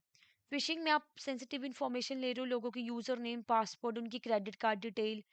कैसे? कि आप क्या कर रहे हो, आप मेल वगैरह भेज देते हो और ऐसे लगता है कि बैंक से मेल आई है, तो इस तरीके से उनकी इन्फॉर्मेशन डिमांड करना। स्पीयर फिशिंग क्या होती है? कि आप स्पेसिफिक इंडिविजुअल्स और कंपनीज को टारगेट कर रहे हो, दैट इज स्पीयर। अब स्पीयर फिशिंग क्या होती है? अटैकर्स वो गैदर करते हैं और पर्सनल इंफॉर्मेशन यूज करते हैं अपने टारगेट के लिए, कि उनकी जो प्रोबेबिलिटी सक्सेस की बढ़े। जैसे लिंक्डइन वगैरह से डाटा ले लिया किसी HR का, किसी मैनेजर्स का, किसी बड़ी कंपनी का, तो उनको टारगेट किया। ओके। वेलिंग क्या है? वेलिंग है, इसमें क्या होता है कि आप सीनियर एग्जेक्टिव को टारगेट करते हो, हाई प्रोफाइल टारगेट्स रखते हो। इसमें क्या होता है कि आप अपर मैनेजर को टारगेट कर रहे हो, ठीक है। जैसे आपके CEO लेवल पे हैं, CFO लेवल पे हैं, इनको अटैक करना। वेल मतलब एक तरीके से जैसे वेल होती है ना सबसे बड़ी, तो वैसे ही जो बड़े लोग हैं, ठीक है, अपर मैनेजमेंट है, उनको टारगेट करना। तो फिशिंग में क्या कर रहे हो? मास मेल्स यूज कर रहे हो आप इंडिविजुअल्स और ग्रुप को टारगेट ट्रिक करने के लिए। स्पीयर फिशिंग में आप पर्सनलाइज ईमेल करते हो। वेलिंग में पर्सनलाइज ईमेल आप हाई वैल्यू टारगेट्स को ट्रिक करने के लिए। ओके। फिर विशिंग। विशिंग क्या होता है? Illegal access of data by voice over internet protocol. तो इसमें क्या होता है कि आप फोन करके लोगों की डिटेल्स डिमांड करते हो, आप फोन नंबर निकाल रहे हो, ओके, आप उनको कॉल कर रहे हो और आप ऐसे दिखाते हो कि मैं बैंक से बात कर रहा हूँ, I am the bank executive, आप अपना OTP बताइए, आपके फोन पे OTP आया होगा। ठीक है, तो बैंक तो कभी कॉल करके OTP डिमांड ही नहीं करते हैं। तो ये अटैक्स भी लोग यूज करते हैं। फिर आपका स्मिशिंग। स्मिशिंग में क्या होता है कि आपके फेक मोबाइल टेक्स्ट मैसेजेस भेजे जाते हैं लोगों को ट्रिक करने के लिए, उनकी सेंसिटिव इंफॉर्मेशन लेने के लिए, और मनी साइबर क्रिमिनल्स को भेजी जाती है। जैसे आपको मैसेज आ गया, क्लिक ऑन दिस लिंक, है ना, click on this link to open the file. Okay, कि आप अपना अकाउंट अपडेट कीजिए, अगर आप अपडेट नहीं करेंगे तो आपका अकाउंट बंद हो जाएगा। ऐसे मैसेजेस कि इस लिंक पे क्लिक करके आप अपना अकाउंट अपडेट कीजिए, अपनी डिटेल्स बताइए। तो ये डाटा फिर यूज किया जाता है अटैकर के द्वारा कि वो फ्रॉड कर पाए प्रॉफिट मेकिंग के लिए। ओके, तो ये डिफरेंट टाइप्स ऑफ अटैक्स हैं। फिर आपकी क्या रहती हैं, कुछ आपकी जैसे ATM के अंदर जो है डिवाइसेस लगा दिए, जिससे आपका जो है ATM कार्ड ट्रैप हो जाता है, आपका पिन किसी और के पास चला जाता है। स्विम स्वैपिंग भी की जाती है, कि क्या है आपकी फिशिंग, ये ऐसे अटैक करके आपकी पर्सनल डिटेल ले ली और डुप्लीकेट सिम जो है, जो सिम ऑपरेटर्स होते हैं उनसे लेके OTPs वगैरह जो है उनके फोन पे आ रहा है। फिर क्या रहता है आपका? फिर आपका एक साइबर स्क्वेटिंग होती है। साइबर स्क्वेटिंग क्या होता है? Cyber squatting, what is this? This is what, कि आप डोमेन नेम ही चेंज कर देते हो वेबसाइट का। जैसे www.amazon.com है, तो www.amazon की ओ कर दिया, जॉन की जगह। अब जो लोग अच्छे से नहीं पढ़ेंगे तो वेबसाइट ओपन कर लेंगे और अपनी डिटेल्स वहां पे ऐड कर देंगे और उनकी डिटेल चली जाएगी। ठीक है। तो फिर हैकिंग, वही कि आपका डिवाइसेस को हैक कर दिया, ये मैलिशियस कोड्स वगैरह भेज के। तो ये, अब एक थ्रेट एक्टर्स भी होते हैं। ये कौन से होते हैं थ्रेट एक्टर्स? जो ना डैमेज करते हैं सिस्टम को। कुछ लोग होते हैं जिनके पॉलिटिकल मोटिवेशंस होती है दूसरी कंट्री की इकोनॉमी को क्या करना, खराब करना, तो साइबर अटैक करवा दिया, है ना। कुछ लोग टेररिस्ट ग्रुप वगैरह, जिनका एजेंडा ही अलग होता है, जो अपने धर्म का प्रचार करना चाहते हैं, कुछ लोग ऐसे होते हैं। तो थ्रिल के लिए भी करते हैं ये लोग। जैसे कि एक कुछ लोग हैं जिनको सेटिस्फेक्शन मिल रही है चीजें करके। जैसे एक बच्चा है, उसने क्या किया, अपने स्कूल की जो वेबसाइट है वो हैक कर दी, और that's for the satisfaction, not for any monetary benefit, right. और कुछ लोग ऐसे होते हैं, जैसे एक कंपनी में काम कर रहे हैं, करंट एम्प्लॉय भी हो सकता है और प्रीवियस एम्प्लॉय भी हो सकता है। पहले काम करता था कंपनी में, उसने अपनी डिटेल जो है बहुत इंपॉर्टेंट कॉन्फिडेंशियल डिटेल किसी दूसरे कॉम्पिटिटर के साथ शेयर कर दी। अब एक कंपनी में काम कर रहा है वो पर्सन, उसको लगा कि मुझे प्रमोशन नहीं मिली, और उसने अपनी कंपनी की कॉन्फिडेंशियल डिटेल कहीं और शेयर कर दी। ओके, तो ये कुछ चीजें रहती हैं जो हमें ध्यान में रखनी है, और इनसे क्वेश्चंस पूछे जाते हैं। जैसे आपको इस बार ऑडिट ट्रेल पे क्वेश्चन पूछा गया था, आपको IS ऑडिट पे क्वेश्चन आ जाता है। फिर आपको अटैक से फिशिंग, विशिंग, आपके वेलिंग, इन पे क्वेश्चन पूछ लिया जाता है। ओके। अब फिर बात करते हैं डिजास्टर रिकवरी प्लानिंग की। तो जब कब कोई भी डिजास्टर होता है तो पहले से प्लानिंग की जाती है, आपको अवेयर रहना है, प्रिपरेशन प्रॉपर रखनी है, अपनी टेस्टिंग भी करनी है मॉक ड्रिल वगैरह से, और फिर आप रिकवरी भी करेंगे। ठीक है, तो क्या होता है, अवेयरनेस, आप क्रिटिकल सिस्टम और रिसोर्सेज को आइडेंटिफाई कर रहे हो, फिर आप कोर टीम बना रहे हो, ऑल्टरनेट साइट्स भी रख रहे हो, बैकअप्स भी ले रहे हो, फिर सर्विस लेवल एग्रीमेंट्स की कितनी देर में जो है सिस्टम रिज्यूम हो जाएगा, सर्विसेज रिज्यूम हो जाएगी। टेस्टिंग करते हो, फिर mock drills, migration and response testing के साथ। एक आपका रिकवरी पॉइंट और टाइम ऑब्जेक्टिव्स है, आरपीओ एंड आरटीओ। आरपीओ में क्या होता है, डाटा लॉस टॉलरेंस कितनी है, बैंक्स के लिए जीरो है। ठीक है, कि बैंक बिल्कुल भी डाटा लॉस टॉलरेट नहीं कर सकते हैं, क्योंकि बैंक का तो डाटा ही सबसे ज्यादा कॉन्फिडेंशियल है। बाकी कुछ ऑर्गेनाइजेशन में होता होगा कि थोड़े टाइम का डाटा लॉस जो है वो टॉलरेट कर ले, बट बैंक नहीं कर सकते ना। बैंक के लिए तो बिल्कुल एक चीज ऐसी है कि जो वो किसी भी कीमत पे नहीं गवा सकते, है ना। आरटीओ, कितना टाइम लगेगा आपका बिजनेस स्टार्ट होने में आफ्टर डिजास्टर। तो आरटीओ क्या हो सकता है, जैसे 1 घंटे का टाइम लग गया, आपको 1.5 घंटे का टाइम लग गया, वो वाला टाइम। आरपीओ, डाटा लॉस कितना एक्सपेक्ट कर सकते हो, कितनी टॉलरेंस है, बिल्कुल जीरो बैंक के केस में। आरटीओ, टाइम कितना लगेगा उस बिजनेस को रिस्टोर करने के लिए। तो इसी के साथ हमारा टॉपिक कंप्लीट होता है, क्वेश्चन डिस्कस कर लेते हैं। एक ई कॉमर्स कंपनी ने नोटिस किया कि फेस्टिवल सेल में उनकी वेबसाइट सडनली बहुत स्लो हो जाती है और इवेंचुअली क्रैश होगी। इन्वेस्टिगेशन पे ये पाया गया कि बहुत सारी फेक रिक्वेस्ट भेजी गई हैं, डिफरेंट आईपी एड्रेसेस है वर्ल्ड वाइड, है ना। तो कौन सा अटैक था ये, फिशिंग था, डीडीओएस था, एसक्यूएल इंजेक्शन या मॉलवेयर। डीडीओएस अटैक ही था ना, जब हम बात कर रहे थे बोट नेट्स, बहुत सारी रिक्वेस्ट एक वेबसाइट पे भेज दी जाती है, तो that is distributed denial of services attack it is. Okay, hello D bankers, welcome to EduTap and welcome to JIB on the go series. In today's lecture 59 हम discuss करेंगे एथिक्स, बिजनेस एथिक्स के बारे में और banking में उनका क्या role है। तो JIB on the go series हम क्यों लेके आए थे कि 15 से 20 मिनट के रिकॉर्डेड सेशन देख के आप अपने JIB मई 2026 के अच्छे से प्रिपरेशन कर रहे हैं, समझना है एथिक्स और वैल्यू में एथिक्स होता क्या है बेसिकली। देखिए, अब कोई भी ऑर्गेनाइजेशन एथिकल है बिजनेस में, तो उसकी वजह से क्या होगा, अगर कोई कंपनी एथिकल प्रैक्टिसेस फॉलो करेगी तो एथिकल क्राइसिस को ओवरकम कर पाएंगे और अपने बिजनेस की रिजिलियंस को मेंटेन कर पाएंगे। लोगों का भरोसा नहीं टूटेगा एक कंपनी से। अगर कंपनी एक बैड फेज में भी चल रही होगी तो वहाँ पे लोग उस पर ट्रस्ट करेंगे, क्योंकि उन्होंने एथिकल सर्विसेज प्रोवाइड की है। तो एथिक्स बहुत इंपॉर्टेंट है बैंकिंग में भी, क्योंकि बैंकिंग क्या है, आपका ट्रस्ट पे चलता है। बैंकिंग सेक्टर आपका ट्रस्ट पे चलता है। अब आप बैंकिंग प्रोफेशनल हो तो आपके लिए ऑनेस्टी, रिस्पॉन्सिबिलिटी, लीडरशिप बहुत ही इंपॉर्टेंट क्वालिटीज है, जो होना ज़रूरी है कि आप रिस्पॉन्सिबिलिटी दिखा के अपना काम करें, ऑनेस्ट हो, इंटीग्रिटी के साथ काम कर रहे हो। अगर कोई एथिकल स्टैंडर्ड्स को फॉलो नहीं करता तो ग्लोबल इकोनॉमी तक इम्पैक्ट हो जाती है। मतलब अगर बैंक में कोई लोन पास कर दे, जैसे सब प्राइम बरोबर को लोन दिए थे, एक वो हुआ था, ग्लोबल रिसेशन आया था जब 2007-8 में, उसके बारे में हम पढ़ेंगे, केस स्टडी भी है। तो इतना ज़्यादा इम्पैक्ट पड़ जाता है ऑल ओवर द वर्ल्ड। तो एथिक्स बहुत ही इंपॉर्टेंट रोल प्ले करते हैं। वैल्यू क्या होती है, हमारे लॉन्ग लास्टिंग बिलीफ, हम क्या सोचते हैं, हमारे लिए क्या इंपॉर्टेंट है।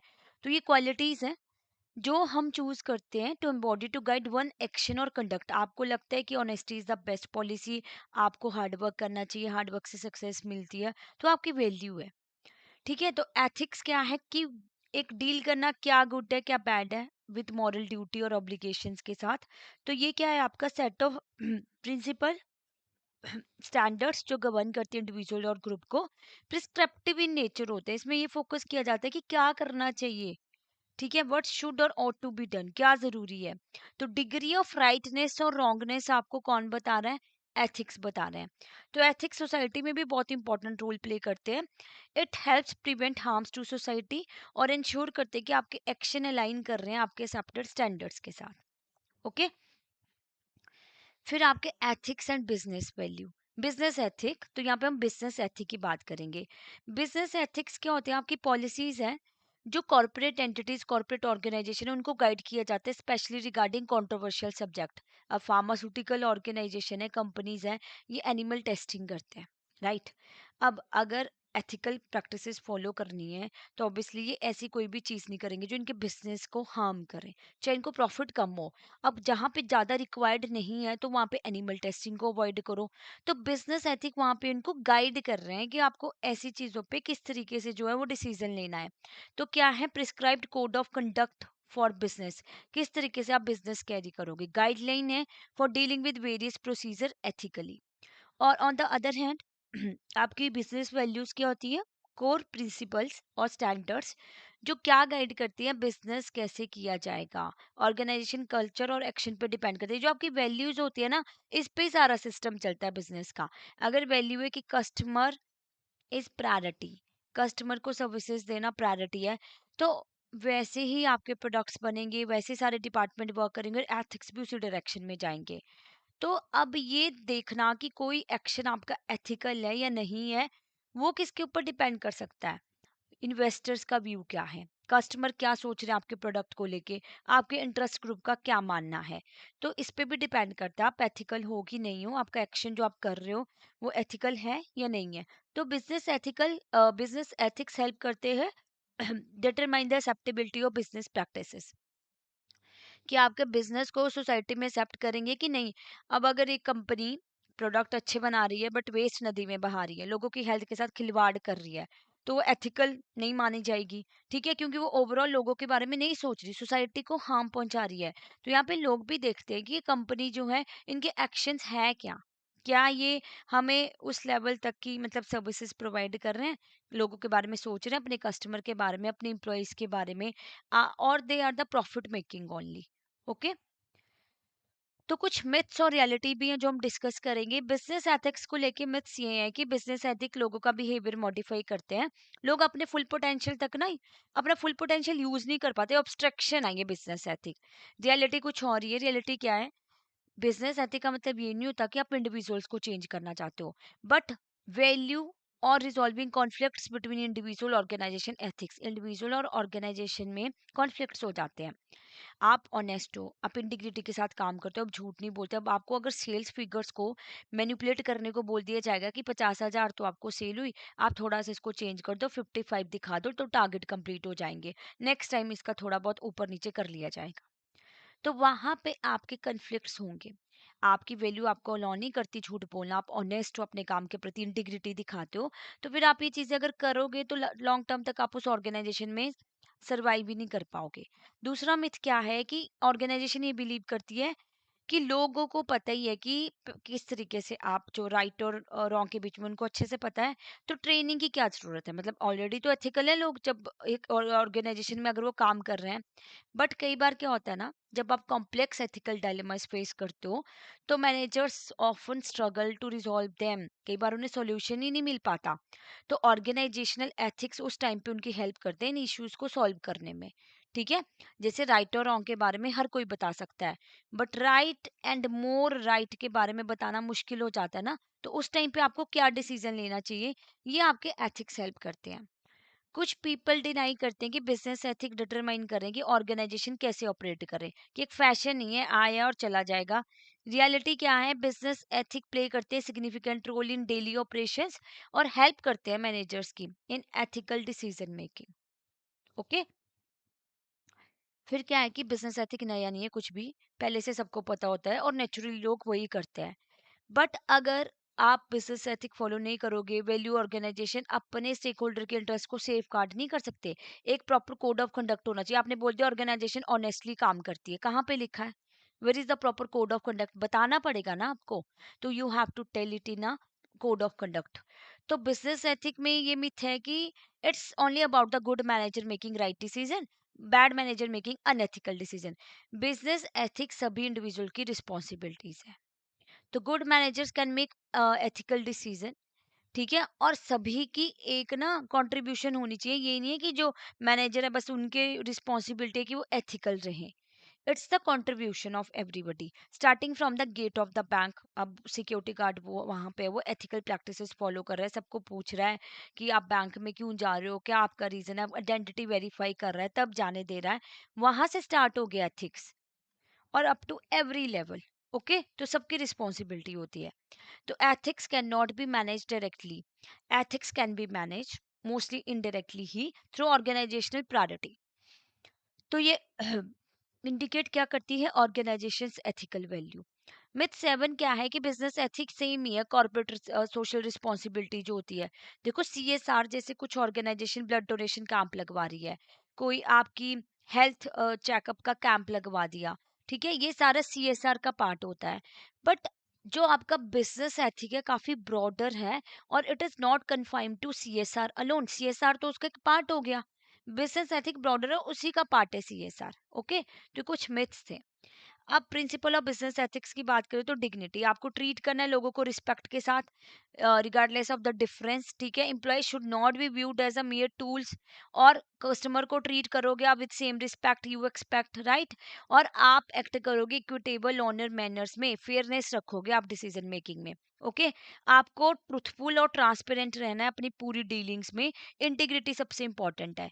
तो businesses must be honest with employees, customer, investors और others in financial and operational matters। तो आप इन सभी मैटर्स में ऑनेस्टी दिखाओगे। देन ओपननेस, आप सिर्फ जरूरी इंफॉर्मेशन शेयर कर रहे हो और नॉट हेडिंग क्रूशियल डिटेल, जो कस्टमर को पता होना चाहिए कि इतना इंटरेस्ट पे करना पड़ेगा, ये हिडन चार्जेस हैं, वो सब कुछ बताना पड़ेगा आपको, छुपाना नहीं है कुछ भी। तो जब आपकी रेपुटेशन है, गुडविल है, तो that's essential for business long term success. एक अच्छी रेपुटेशन आपकी कंपनी की क्या स्ट्रेंथन कर रही है? आपका मोरल, आपके बिजनेस को गुड बुक्स में रखती है, इन्वेस्टर्स के, एम्प्लॉयज के और कस्टमर के। Okay, prudence, you have to act with care and caution. आपकी प्रूडेंट डिसीजन मेकिंग क्या इंश्योर करती है कि आपका बिजनेस एक्ट कर रहा है विद इन देयर लिमिट, और आप रिस्क अवॉइड करो जिसकी वजह से फेलियर हो सकता है। आप अच्छा खासा एक अपना रेस्टोरेंट बिजनेस चलाते हो, ठीक है, आपको ठीक ठाक इनकम हो रही है, अब आप सोच रहे हो कि नहीं मुझे तो रियल एस्टेट में जो है इन्वेस्ट कर देना चाहिए, पर यहाँ पे आपको सोचना पड़ेगा प्रूडेंटली, केयर और कॉशन के साथ कि क्या मेरे लिए सही डील रहेगी, मार्केट क्या है, उसकी कंडीशन, सब कुछ, कि अगर रेस्टोरेंट बिजनेस में ही अच्छा हो रहा है तो वहीं पे सही है। तो रिस्क को अवॉइड करने के लिए जिसकी वजह से आपको फेलियर का सामना करना पड़ सकता है, तो आप एक्ट करें केयर और कॉशन के साथ। कंसर्न रखो बाकियों के लिए। बिजनेस आपका डिपेंड करते हैं सोसाइटी के कॉपरेशंस पे, तो as a part of society businesses की क्या होती है, मॉरल रिस्पॉन्सिबिलिटी, एम्प्लॉयज के प्रति भी और कस्टमर के प्रति भी। तो एम्प्लॉयज का भी सोचो और कस्टमर का भी सोचो, मतलब आप ऐसे गलत प्रोडक्ट नहीं कस्टमर को डिलीवर करोगे। ठीक है, कस्टमर सर्विसेज आपकी बेटर होनी चाहिए। तो और साथ के साथ आप एम्प्लॉयज के लिए भी सोचोगे। एथिकल क्राइसिस बिजनेस में कैसे आते हैं? क्राइसिस होता क्या है?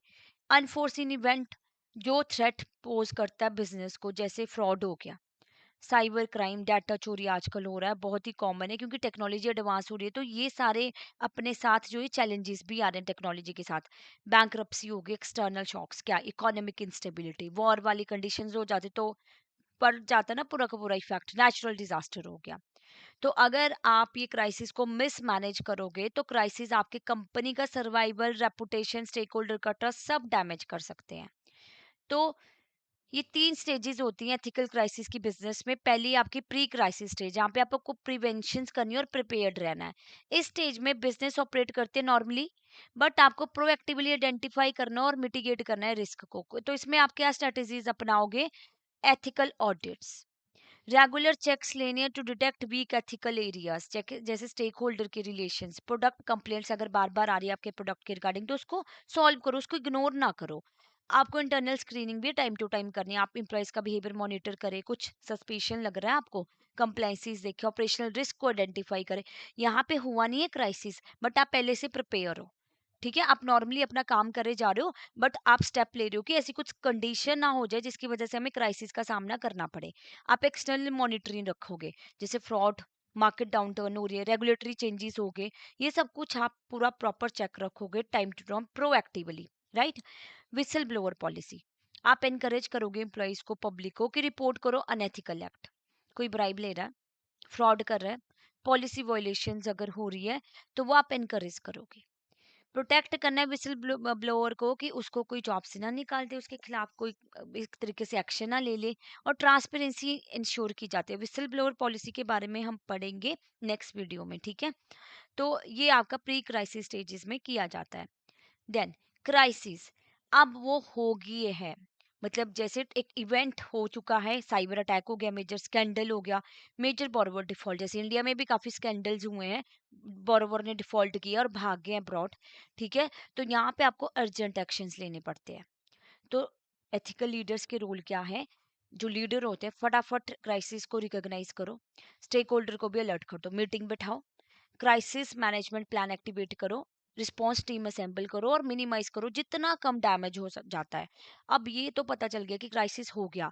अब एक्शन क्या होना चाहिए कि मिनिमाइज करो, कितना कम डैमेज हम जो है कर सकते हैं, मतलब उसको सेव कर सकते हैं, वो करना चाहिए। सीईओ लीड करेगा कम्युनिकेशन, मीडिया में आके बताएगा कि स्टेक होल्डर का ट्रस्ट बना रहे कि हम इस क्राइसिस में हैं, but we are working on that, और हम जल्दी ही इस क्राइसिस से बाहर निकलेंगे। ओके। फिर आपकी पोस्ट क्राइसिस स्टेज क्या होती है? यहाँ पे आप रिकवरी और रीबिल्डिंग कर रहे हो। एनालिसिस, अकाउंटेबिलिटी, आप इन्वेस्टिगेट करोगे रूट कॉज क्या था, किस वजह से ये जो साइबर अटैक हुआ, मेजर बोरवन ने डिफॉल्ट किया, क्या था? गवर्नेंस फेलियर था, एथिकल लैप्सेस थे। तो आप रेपुटेशन रिपेयर में इस जो स्टेजेस पे काम करोगे। आपको लोगों का ट्रस्ट जीतना है। आप फिर से कैसे करोगे? Transparency, corrective actions. जैसे नेस्ले मैगी प्रोडक्ट है हमारा, बहुत ही पॉपुलर इंडियन मार्केट में, नूडल्स मार्केट में they are the market leaders. तो एक टाइम पे क्या हुआ था, इसमें बोला गया था कि आर्सेनिक कंपोनेंट्स इसमें पाए जाते हैं, नॉट गुड फॉर हेल्थ। तो इन्होंने पहले तो एक्शन नहीं लिया, फिर इनको लगा कि हमारे मार्केट शेयर कम हो रहे हैं, ऑल्दो दे वर लीडर। तो लोगों ने कंज्यूम करना बंद कर दिया, सेल इनकी डिक्लाइन होगी। तो how they one the trust again? तो इन्होंने रीबिल्ड किया ट्रस्ट थ्रू ट्रांसपेरेंसी। इन्होंने सैंपल्स की वीडियोस दिखाई कि दीज आर सैंपल्स पब्लिक में, ठीक है, और करेक्टिव एक्शंस लिए, तो लोगों का ट्रस्ट जीता इन्होंने, which is very difficult to maintain again. कि अगर एक बार रेपुटेशन जो डैमेज हो जाती है उसको रिपेयर करने में काफी टाइम लग जाता है। तो कई बार क्या होता है, आपको लीडरशिप चेंजेस करने पड़ते हैं, वो जरूरी होते हैं, कि जिसकी वजह से क्या होता है कि आपकी ऑर्गेनाइजेशन का पूरा स्ट्रक्चर चेंज हो और आप फ्रेश तरीके से स्टार्ट कर पाए। कई बार क्या होता है कि लॉन्ग टर्म रिफॉर्म्स लिए जा रहे हैं, आप इंप्लीमेंट करते हो स्ट्रॉन्गर एथिकल पॉलिसीज की रीअकरेंस ना हो अगेन एंड अगेन। ओके। अब क्या इंपॉर्टेंस है और क्या नीड है एथिक्स की बैंकिंग में? तो आपने बिल्ड करनी है क्रेडिबिलिटी और public trust. Bank can only operate successfully अगर कस्टमर और इन्वेस्टर ट्रस्ट करते हैं उन पे। एथिकल बिहेवियर क्या इंश्योर करता है? लॉन्ग टर्म स्टेबिलिटी और प्रिवेंट करता है क्राइसिस को, जैसे बैंक्स रन, है ना, फ्रॉड स्कैंडल, ये सारी चीजें। आप मॉरल डायलेमा के साथ डील करना जानते हो। बहुत सारी ग्रे एरियाज आपको सॉरी फेस करने पड़ते हैं कि आप एक रिस्की लोन अप्रूव करो या नीडी बोरोवर को रिजेक्ट करो। अब इन दोनों कंडीशंस में आप क्या सिलेक्ट करेंगे? तो जब आप एक स्ट्रॉन्ग एथिकल फ्रेमवर्क फॉलो करते हो बैंक में भी, तो आप फेयर डिसीजन ले पाएंगे। जब आपको रूल्स से क्लैरिटी नहीं मिल रही, रूल्स अनक्लियर, और कई बार ऐसी सिचुएशन का सामना करना पड़ता है, तो अगर आपका एथिकल फ्रेमवर्क स्ट्रॉन्ग है, तो you will be able to take a fair decision. तो आपको प्रोटेक्ट करनी है रेपुटेशन और गुडविल। अनएथिकल एक्शन जैसे आपके फ्रॉड, इनसाइडर ट्रेडिंग, वो डिस्ट्रॉय करते हैं बैंक की रेपुटेशन। ठीक है। तो एथिकल प्रैक्टिसेस क्या इंश्योर करती है? कस्टमर की लॉयल्टी और इन्वेस्टर्स का कॉन्फिडेंस जो है वो बना रहता है। अब एथिकल फाउंडेशंस ऑफ बैंकिंग क्या है? कोड ऑफ एथिक्स प्रिवेंट करते हैं मिसकंडक्ट, जैसे आप अप्रूव करो अनक्वालिफाइड लोन जिसकी वजह से डिफॉल्ट हो जाते हैं, कि सब प्राइम लोन आपने क्या कर दिए, आगे पास कर दिए। ठीक है। मतलब जिनके पास कोलेटरल था भी नहीं, जो रिस्की बोरोवर थे, उनको भी आप लोन दे रहे हो। तो इससे क्या है, डिफॉल्ट होते हैं। तो आप जानबूझ के डिले कर रहे हो लोन प्रोसेसिंग कस्टमर को एक्सप्लॉइट करने के लिए, विच इज नॉट गुड ना। तो यहाँ पे आप ये वाले मिसकंडक्ट प्रिवेंट कर पाओगे अगर आप कोड्स ऑफ एथिक्स फॉलो करते हो। Corrupt lending practices, favouritism, bribes लेना, स्ट्रॉन्ग एथिक्स एक्ट करते हैं as a risk management tool. Avoid की जाती है लीगल पेनल्टीज और फाइनेंशियल लॉसेस। ओके। अगर आप एथिकल हो एक बैंकिंग में, तो प्रिंसिपल ऑफ एथिकल बैंकिंग क्या बोलता है? Principle of trust. ट्रस्ट क्या है? कॉन्फिडेंस इन पर्सन, ऑर्गेनाइजेशन और स्टेटमेंट। बैंकिंग में ट्रस्ट वर्दीनेस का मतलब क्या होता है? कि आप अपनी डीलिंग में ट्रूथफुलनेस दिखा रहे हो। इंटीग्रिटी, एक्ट करना विद ऑनेस्टी और फेयरनेस के साथ। अवॉइड करना immoral treatment of business partner. Neutrality, bias behaviour आप अवॉइड कर रहे हो डिसीजन मेकिंग में। रिलायबिलिटी, आप accurate, clear, timely information provide करते हो, बिल्कुल आप अपने डीलिंग में अच्छे से काम करते हो। ट्रांसपेरेंसी सबसे इंपॉर्टेंट, तो क्लियरली कम्युनिकेट करोगे आप, right. Obligation, risk, cost customer को, कस्टमर से कुछ भी छुपाना नहीं है। अगर आप एक एथिकल ऑर्गेनाइजेशन हो, तो ऐसा नहीं हो कि बाद में उनको पता चल रहा है कि ठीक है हमें तो ये चार्जेस पे करने थे। तो ऑनेस्टी रखो, बाइस्ड बिहेवियर भी अवॉइड करो, और क्या करो, डिलीवर करो accurate, clear, timely information, right. फिर ethical foundation of being a professional, आपकी कोर ड्यूटीज क्या रहती हैं? You have to be follow the integrity, honesty रखो, रिस्पॉन्सिबिलिटी, आपकी थॉट प्रोसेस उस तरीके से काम करनी चाहिए, आपकी ह्यूमन वैल्यूज हो, लीडरशिप आप दिखाए, और उसी के अंदर आपकी की ऑब्लिगेशंस क्या, आपको लीगल कंप्लायंसेस फॉलो करने हैं। आप इंडिपेंडेंस और ऑब्जेक्टिविटी दिखाओ। रेपुटेशन प्रोटेक्शन, एक्यूरेट रिप्रेजेंटेशन करो अपनी ऑर्गेनाइजेशन की। जैसे मान लीजिए कोई आपका फ्रेंड जो है सोशल मीडिया पे आपकी ऑर्गेनाइजेशन के बारे में गलत लिख रहा है, गलत बोल रहा है, तो इट्स योर ड्यूटी कि आपने उसकी अपनी कंपनी की रेपुटेशन को प्रोटेक्ट करना है। आप उसके रिप्रेजेंटेटिव हो, आप रिप्रेजेंट कर रहे हो अपनी ऑर्गेनाइजेशन को। तो अगर आप एथिकल एम्प्लॉय हो तो ऑब्वियसली आप अपनी ऑर्गेनाइजेशन की रेपुटेशन को प्रोटेक्ट करोगे, ना कि उसकी रेपुटेशन को स्पॉइल करोगे। ओके। अब हम कुछ केस स्टडीज भी इसमें ही डिस्कस करेंगे। तो एक एनरॉन स्कैंडल हुआ था जो आपकी बुक में ही है और इनसे कई बार क्वेश्चन आ जाता है। 2001 में एक हाउसटन बेस्ड कमोडिटीज एनर्जी और सर्विस कॉरपोरेशन थी। ठीक है। हुआ क्या, शेयर होल्डर का पैसा डूब गया, 74 बिलियंस। बहुत सारे एम्प्लॉयज इन्वेस्टर्स को क्या हो गया, उनके रिटायरमेंट अकाउंट खाली हो गए, सब बहुत सारे एम्प्लॉयज की जॉब चलेगी। मेन कल्प्रिट कौन था, सीईओ ही, जेफ स्काइंग और फॉर्मर सीईओ केन ले। क्या किया इन्होंने, जो आपका डेबिट था ना, बैलेंस शीट में दिखाया ही नहीं, उसको बाहर ही रखा, अच्छा अच्छा दिखा दिया, क्लीन क्लीन बैलेंस शीट दिखा दी, क्योंकि डेबिट पे करने वाला है नहीं, जबकि बहुत सारा था पे करने के लिए। पकड़े कैसे गए, जो उनकी कंपनी में एक महिला काम कर रही थी, इंटरनल विसल ब्लोअर, उन्होंने विसल ब्लो की। इट मीन विसल ब्लो करने का मतलब क्या होता है कि आप कंप्लेंट कर रहे हो। ठीक है। तो उन्होंने बताया, शेरन वॉटकिंस ने, कि ये चीजें कंपनी के अंदर चल रही हैं। तो कैसे पता चला कि हाई स्टॉक प्राइसेस हो गए, जिसकी वजह से सस्पेशन जो है वो अराइज हो गया, और बाद में पूरा सब कुछ पता चल गया कि ये लोग तो ऐसे कर रहे थे। अब फन फैक्ट क्या था, फॉर्च्यून मैगजीन ने एनरॉन को अमेरिका की सबसे इनोवेटिव कंपनी का अवार्ड दे रहे थे वो for 6 years prior to scandal. और इस केस से हमें क्या सीख मिल रही है, कि जरूरी नहीं कि कोई चीज अगर अच्छी दिख रही, कोई कंपनी अच्छी दिख रही है और इंटरनली क्या चल रहा है, तो डजेंट मीन कि वो एथिकल प्रैक्टिसेस फॉलो कर रहे होंगे। तो ये अनएथिकल प्रैक्टिसेस फॉलो करने की वजह से इनकी कंपनी डूब गई। ओके। ये तो अमेरिका का था। और फिर एक ग्लोबल फाइनेंशियल क्राइसिस हुए थे ग्लोबल लेवल पे। ये ना ऐसे क्राइसिस थे कि जिनका effect all over the world देखा गया था, इंक्लूडिंग इंडिया। इंडिया में भी आपकी आईटी जो सेक्टर था पूरा का पूरा ठप ही हो गया था, जॉब्स नहीं मिल रही थी। जो लोग पढ़ के पास आउट हो रहे थे उनको जॉब्स नहीं मिल रही थी उस टाइम पे, ड्यू टू दिस क्राइसिस। तो क्या हुआ, housing bubble fuelled by easy money. क्या हुआ था एक्चुअल में, लो इंटरेस्ट रेट पे लोन मिलना स्टार्ट हो गया 2000 में, जिसकी वजह से यूएसए में हाउसिंग बूम आ गया। बैंक्स ने, गलती बैंक्स की थी, जो एम्प्लॉयज थे उन्होंने क्या किया, high risk subprime loan देना स्टार्ट कर दिया। High risk subprime loan कौन से होते हैं, कि लोगों के पास कोलेटरल तो है ही नहीं, पैसा पे करने की कैपेबिलिटी भी नहीं है, तो भी आप उनको लोन दे रहे हो। जिसकी वजह से क्या हो गया, कि उनके होम प्राइसेस इन्फ्लेट हो गए और स्पेकुलेटिव बोरोविंग होने लगी। तो ये बबल इतना इतना फूला कि बस्ट तो होना ही था। तो क्या हो गया, डिफॉल्ट कब स्टार्ट हुआ, 2007 में। लोग नहीं चुका पा रहे थे अपना लोन, और बैंक भी पैसे रिकवर ही नहीं कर पा रहे थे। जब प्राइसेस बढ़ गए तो कौन खरीदेगा घर को, जो उन्होंने होम लोन लिए घर खरीदे, तो उनको वापस कौन खरीदेगा। ठीक है। तो बैंक से अपना अमाउंट रिकवर ही नहीं कर पा रहे थे। तो लेमैन ब्रदर कोलैप्स हो गया, बहुत ही बड़ा बैंक।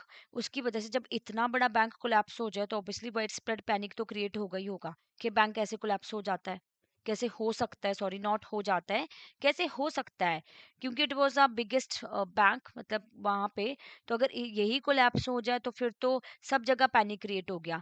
इसकी वजह से डीप ग्लोबल रिसेशन देखने को मिला, बहुत सारे लोगों की जॉब्स चली गई, और गवर्नमेंट ने फिर एक्शन लिया, गवर्नमेंट ने इस पे वर्कआउट किया और रेगुलेटरी रिफॉर्म्स लेके आया, डॉट फ्रैंक वगैरह। तो चेंजेस करके जो है इस क्राइसिस से थोड़ा वो बाहर निकले। पर यहाँ पे आपको इस बार क्वेश्चन क्या पूछा गया था, नवंबर 2025 में, कि what was the main reason of global financial crisis. ये था कि उन्होंने high risk subprime loan pass करना स्टार्ट कर दिए लोगों को, जिसकी वजह से होम प्राइसेस जो इन्फ्लेट हो गए और स्पेकुलेटिव बोरोविंग्स होने लगी। ओके।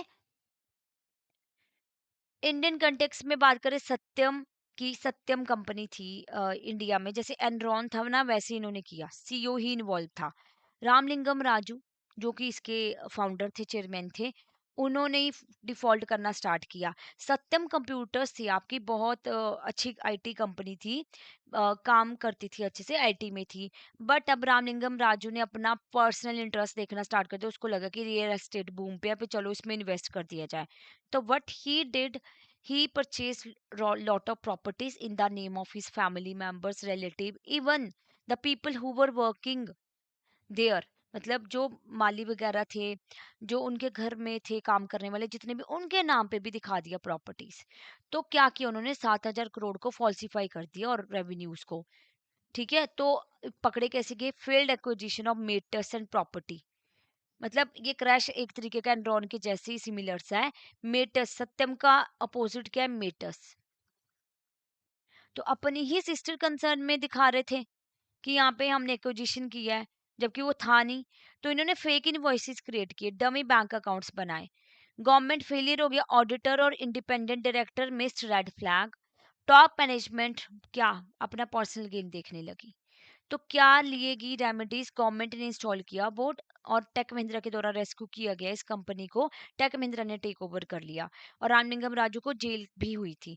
तो स्ट्रिक्ट सेबी ओवरसाइट्स जो है इस पे फॉलो की गई थी। ऑडिटर जो था, इतना फेमस ऑडिटर पीडब्ल्यूसी, इनको बैन कर दिया गया 2 साल के लिए कि तुमसे कैसे ये रेड फ्लैग जो है वो छूट गया। तुम्हारी गलती है, यहाँ पे एज ऑडिटर तुम्हें चेक करना चाहिए था। तो ओवरऑल लेसन हम क्या सीखते हैं ये केस स्टडी से। एथिक्स स्टार्ट होते हैं आपके टॉप लेवल से। टोन, कल्चर, ओवरसाइट बहुत ज़्यादा मैटर करती है। Strong internal control, external audits भी इंपॉर्टेंट है। ओके, तो अब क्वेश्चन डिस्कस कर लेते हैं, इसी के साथ हमारा ये टॉपिक कंप्लीट होता है। तो किसी भी केस स्टडी के ऊपर पूछा जा सकता है, आपको बेसिक आइडिया तो पता होना चाहिए कि ये केस स्टडी में हुआ क्या क्या है। अब आपकी आईटी सर्विस कंपनी कंसीडर करिए, एक्वायरिंग रियल एस्टेट सब्सिडरी, कि आप बिजनेस को वेरीफाई डाइवर्सिफाई करना चाहते हो। तो एक्विजिशन में क्या जाएगा, significant cash outflow, debt generate हो जाएगा। तो सत्यम के एक्सपीरियंस पे बेस्ड आपका प्राइम कंसर्न क्या होना चाहिए, क्या एक्विजिशन अलाइन कर रहा है कोर बिजनेस कॉम्पिटेंसी के साथ, या potential for immediate revenue growth, या market reaction and stock price impact, या आपके कंप्लाइंसेस करने हैं विद ऑल रेगुलेटरी रिक्वायरमेंट और ट्रांसपेरेंट डिस्क्लोजर करो। तो ये प्राइमरी जो है वो कंसर्न होना चाहिए था कि ट्रांसपेरेंट डिस्क्लोजर करो। Hello dear bankers, welcome to EduTap and welcome to JIB on the Go series. In today's lecture 60 हम डिस्कस करेंगे वर्क एथिक्स और वर्क प्लेस के बारे में। तो ऑन द गो सीरीज हम इसलिए लेके आए थे कि आप 15 से 20 मिनट के रिकॉर्डेड सेशन देख के अपने JIB मई 2026 की अच्छे से प्रिपरेशन कर पाए। तो ऑलमोस्ट ये सीरीज अब कंक्लूड ही हो रही है। तो हमने अप टू मॉड्यूल डी जो है, जो इम्पोर्टेंट टॉपिक से हमने कंप्रिहेंसिव कवरेज की है सीरीज के थ्रू, और आपकी अच्छे से प्रिपरेशन करवानी। तो वर्क एथिक्स क्या है देखिए, और बहुत ही टफ रहता है इस चीज़ को आइडेंटिफाई करना कि कौन से जो एम्प्लॉयज है they are of a good work ethics in different organisations में। तो एक सेट ऑफ मॉरल प्रिंसिपल है जो एम्प्लॉयज फॉलो करते हैं, यूज करते हैं अपनी जॉब परफॉर्मेंस में। जैसे आप हमेशा ऑर्गेनाइजेशन के बारे में अच्छा सोचते हो, आप टाइम पे आते हो, ठीक है, टाइम से जाते हो, आप हमेशा अपने प्रोजेक्ट्स टाइमली कंप्लीट करते हो, आप अपनी personal problem out of work place रखते हो, आप अपनी मिस्टेक्स को एडमिट करते हो, राइट। तो वर्क एथिक्स का कोई यूनिवर्सली सिमिलर मीनिंग्स नहीं है अक्रॉस द कंट्री। ये डिफर करते हैं religion to religion, organisation to organisation and department to department. तो जैसे किसी कंट्री में ओवर टाइम को अच्छा नहीं माना जाता, मान लीजिए फॉरेन कंट्रीज में, इंडिया में इट इज कंसीडर्ड गुड। तो हर वर्क एथिक्स अपने अपने कल्चर के हिसाब से अलग होते हैं। तो वर्क एथिक्स ऐसा नहीं कि कोई पहले से सीख के आया है, इनको डेवलप किया जा सकता है थ्रू ट्रेनिंग, एप्रोप्रिएट इंटरवेंशन और प्रॉपर वर्क एनवायरनमेंट, तो ये इंप्रूव हो जाते हैं। तो there are few example of good work ethics कि you are arriving at work always, time पे आते हो, आप अपना काम भी टाइम पे कंप्लीट करते हो, जल्दी कंप्लीट करते हो, you are happy to do over time in Indian context, right, जब अप्रोप्रिएट होता है।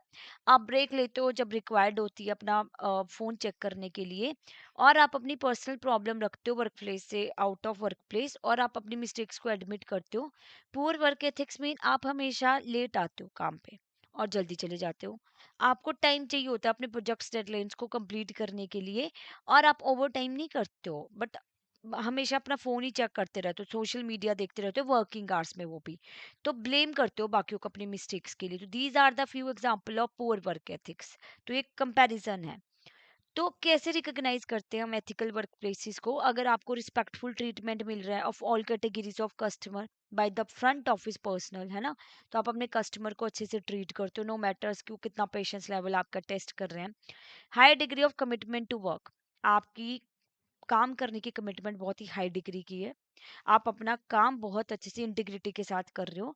और जब कोई कस्टमर आपके साथ डील कर रहा है तो you are just confined to work related talk, ये नहीं कि उसके सामने आप अपनी पर्सनल प्रॉब्लम शेयर कर रहे हो, दो एम्प्लॉइज मिलके, कस्टमर वहां पे खड़ा है and two employees are discussing their personal problem, so that will not be considered ethical.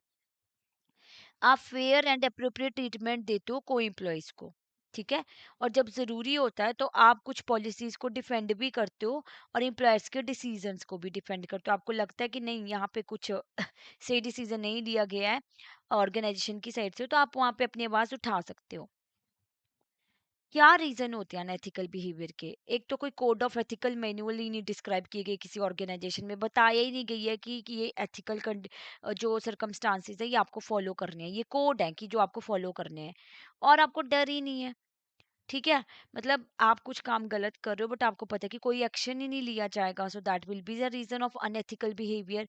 अब टारगेट ऐसे दे दिए जो कंप्लीट ही नहीं हो सकते एक दिन में। मान लीजिए आपका टारगेट जो है 3 टाइम कर दिया जो आपका करंट है, which is not possible to achieve, तो ऑब्वियसली आप कुछ ना कुछ अनएथिकल करोगे उसको कंप्लीट दिखाने के लिए, मैनिपुलेशन करोगे वहां पे। को एम्प्लॉइज का इन्फ्लुएंस है, आपको लगता है कि मेरा कलीग तो काम करता नहीं टाइम से, वो लेट ही करता है, तो उसको तो कोई कुछ नहीं बोल रहा, तो मैं भी सेम ही करता हूँ। तो people are learning from each other also. Leadership में ही दिक्कत है, यानी टॉप मैनेजमेंट ही एथिकल अप्रोच नहीं फॉलो कर रही, तो हाउ दे कैन एक्सपेक्ट कि जो बाकी के लोग हैं वो फॉलो करेंगे? तो you have to lead by example, okay. और means are not appreciated. What does this mean? एक एग्जाम्पल से समझते हैं। दो इम्प्लॉय है, एक इम्प्लॉय ए एक बी। ए ने टारगेट टारगेट मिला था ए को, सेल्स फिगर सेल्स अचीव करनी थी, तो उसने जो है सेल अचीव करी बट एथिकली अप्रोच फॉलो करके, तो पूरा टारगेट उसका ज्यादा नहीं हो पाया, ठीक है, बट वो एथिकल रहा, उसने कुछ भी झूठ नहीं बोला, मैनिपुलेशन नहीं की। बी ने सेल्स फिगर्स डबल अचीव कर ली, ठीक है, पर अनएथिकल वे से। अब यहाँ पे अगर बी को अप्रिसिएशन मिलेगी और ए को नहीं मिलेगी, सो दैट विल बी अनफेयर। तो यहाँ पे आपके जो है वो एथिकल वे को क्या किया गया, अप्रिसिएट ही नहीं किया गया, तो obviously the person will turn into unethical ना। दिस इज रियली इंपॉर्टेंट कि वो दोनों को वहाँ पे अप्रिशिएट करें, ओके। तो चाहे बी ने सेल टारगेट्स अचीव कर लिए प्रोफेशनलिज्म में, मतलब मार्केटिंग में, सेल्स में, कुछ चीजें मैनिपुलेट करके जो आप people are trying to sell it out, है ना। पर ए ने भी तो अपने एफर्ट्स लगाए, उसने तो एथिकली ही बोला ना, उसने पूरा एथिकल बिहेवियर फॉलो किया। तो ये उस पीपल की एथिकली अप्रोच को जो है वो क्या करना चाहिए था, अप्रिशिएट करना चाहिए था, right. Then common unethical practices क्या क्या होती है? अब्यूज ऑफ ऑफिशियल ईमेल एक एग्जांपल है, ये आपके बुक के एग्जांपल है। मिस्टर आर के हैं एक, जो प्राइवेट बैंक में 3 साल से काम कर रहे हैं, ठीक है। अब उन्होंने ना अपनी ऑफिशियल ईमेल का यूज कर लिया, अपने कलीग्स को या आगे किसी को मेल कर दी रिगार्डिंग कंप्लेंट्स करी उन्होंने एक तरीके से, मतलब मेल की आप बोल सकते हो कि चुगली करना किसी की, कि इनको जो बोनस मिला that is not fair as per their work. Senior management में भी कुछ ऐसे लोग हैं जो जो मतलब क्या वो डिजर्व नहीं करते उस पोजीशन को, तो इस तरीके की मेल उन्होंने करी, ठीक है। तो पता चल गया हेड ऑफ डिपार्टमेंट को, तो इंक्वायरी बिठाई गई और उनको बोला गया कि तुम्हारे पास अगर प्रूफ है, if this thing is happening then represent, हमें बताओ कि ये चीज अगर हो रही है हम सुनेंगे। बट वो नहीं बता पाए, वो प्रूव ही नहीं कर पाए, उनके पास कोई प्रूफ नहीं था। तो बैंक ने क्या बोला, यहाँ पे बैंक ने एक्शन लिया, स्ट्रिक्ट एक्शन लिया कि एक तो आपने ऑफिस ईमेल का आपने गलत यूज किया, तो आप जो है अपनी जॉब छोड़ दीजिए, रेजिग्नेशन दे दीजिए पर्सनल रीजन रख के, या तो फिर हम आपको निकाल देंगे, ठीक है। तो ये एक छोटा सा केस स्टडी टाइप ही थी आपकी इस वाले पॉइंट में। फिर आपके प्री एम्प्लॉयमेंट टेस्ट, मतलब कुछ ऑर्गेनाइजेशन है जो विमेन एम्प्लॉयज को प्रेगनेंसी टेस्ट करवाने के लिए बोलते बिफोर दे ज्वाइन। तो क्यों किया जा रहा है कि इंश्योरेंस वगैरह का खर्चा ज्यादा हो जाएगा, which is the unethical practices. You can not do such things, ठीक है। तो आप टैलेंट पे जाओ ना, you just go on skill, why you are going on the personal level of a person, right.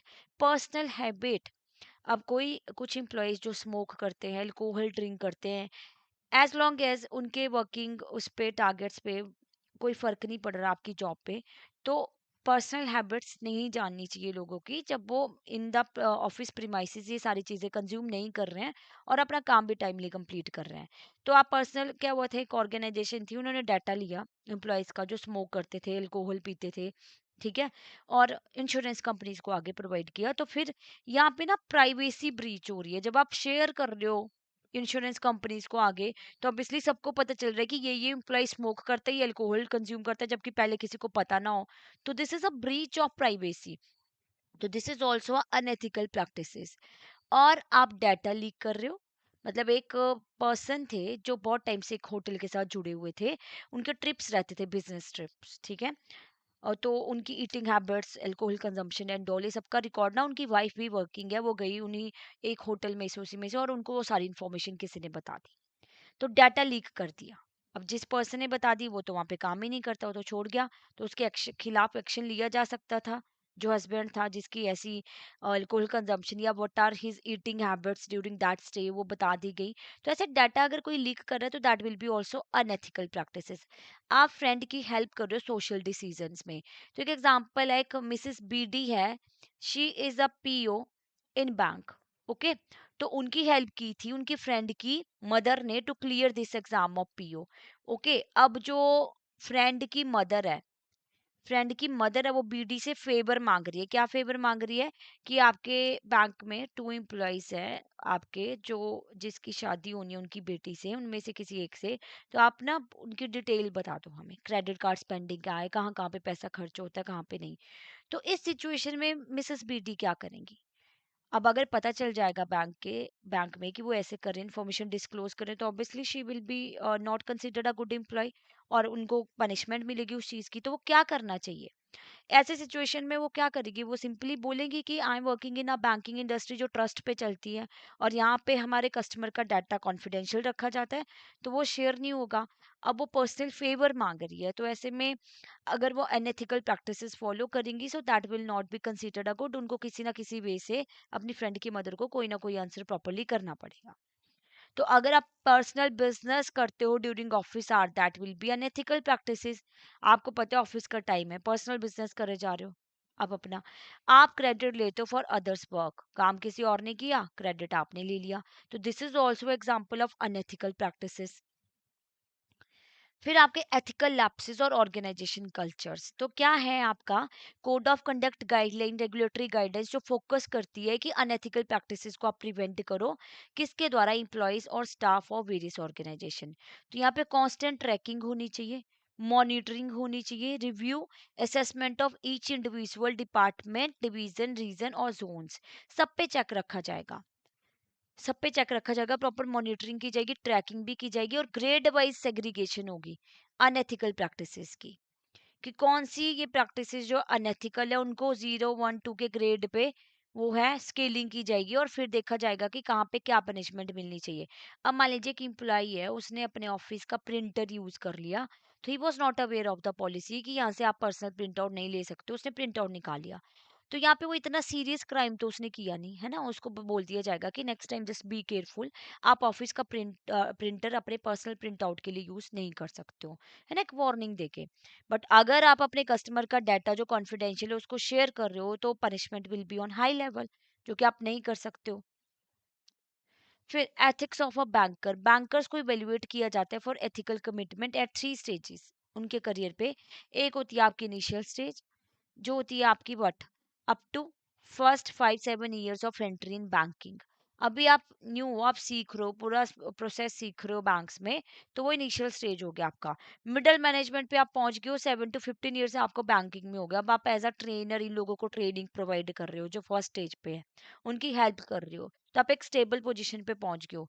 Senior management level पे जब आप पहुंच जाते हो, normally after 15 years into banking, तो फिर आप जो है कंप्लाइंसेस रखते हो, चेक रखते हो काम वगैरह पे, राइट। फिर विसल ब्लोइंग इन बैंक्स, तो क्या होता है विसल ब्लो करने का मतलब? क्या होता है कि गलत एक्शंस के लिए आपने विसल ब्लो की, आपने कंप्लेंट की, तो ये सेंट्रल विजिलेंस कमीशन के अंडर आता है आपका। 2007 में RBI brought out the protected disclosure scheme private banks के लिए और फॉरेन बैंक्स के लिए, ठीक है।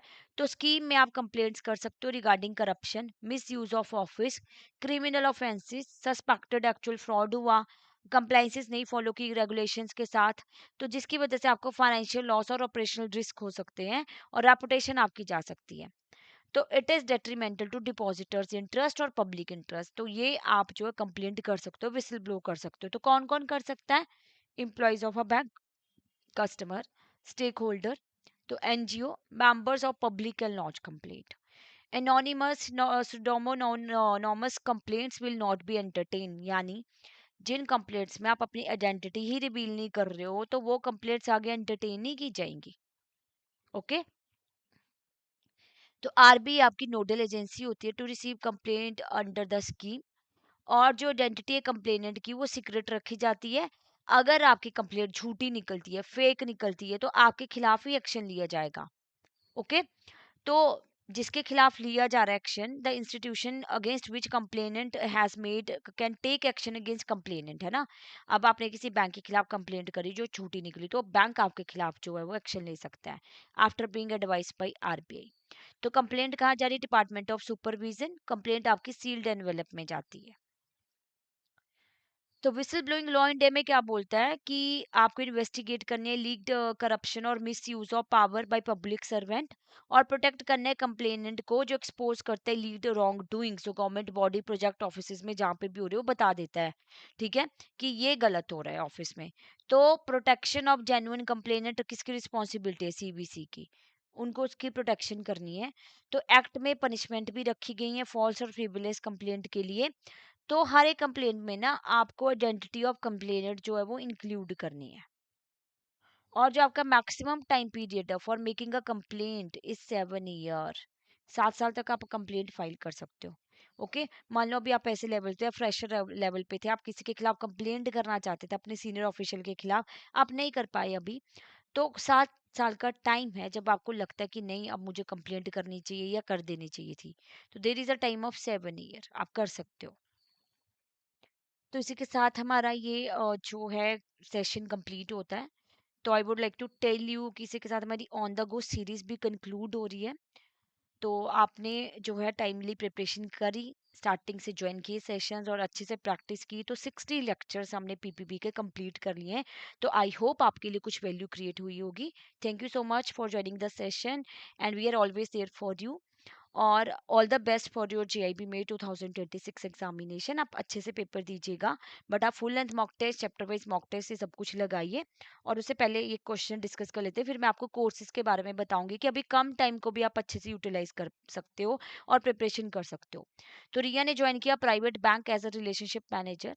फर्स्ट मंथ में नोटिस किया कि डिफरेंट सीनियर इंप्लॉयज फॉलो कर रहे हैं डिफरेंट प्रैक्टिसेस जब डील करते हो कस्टमर के साथ।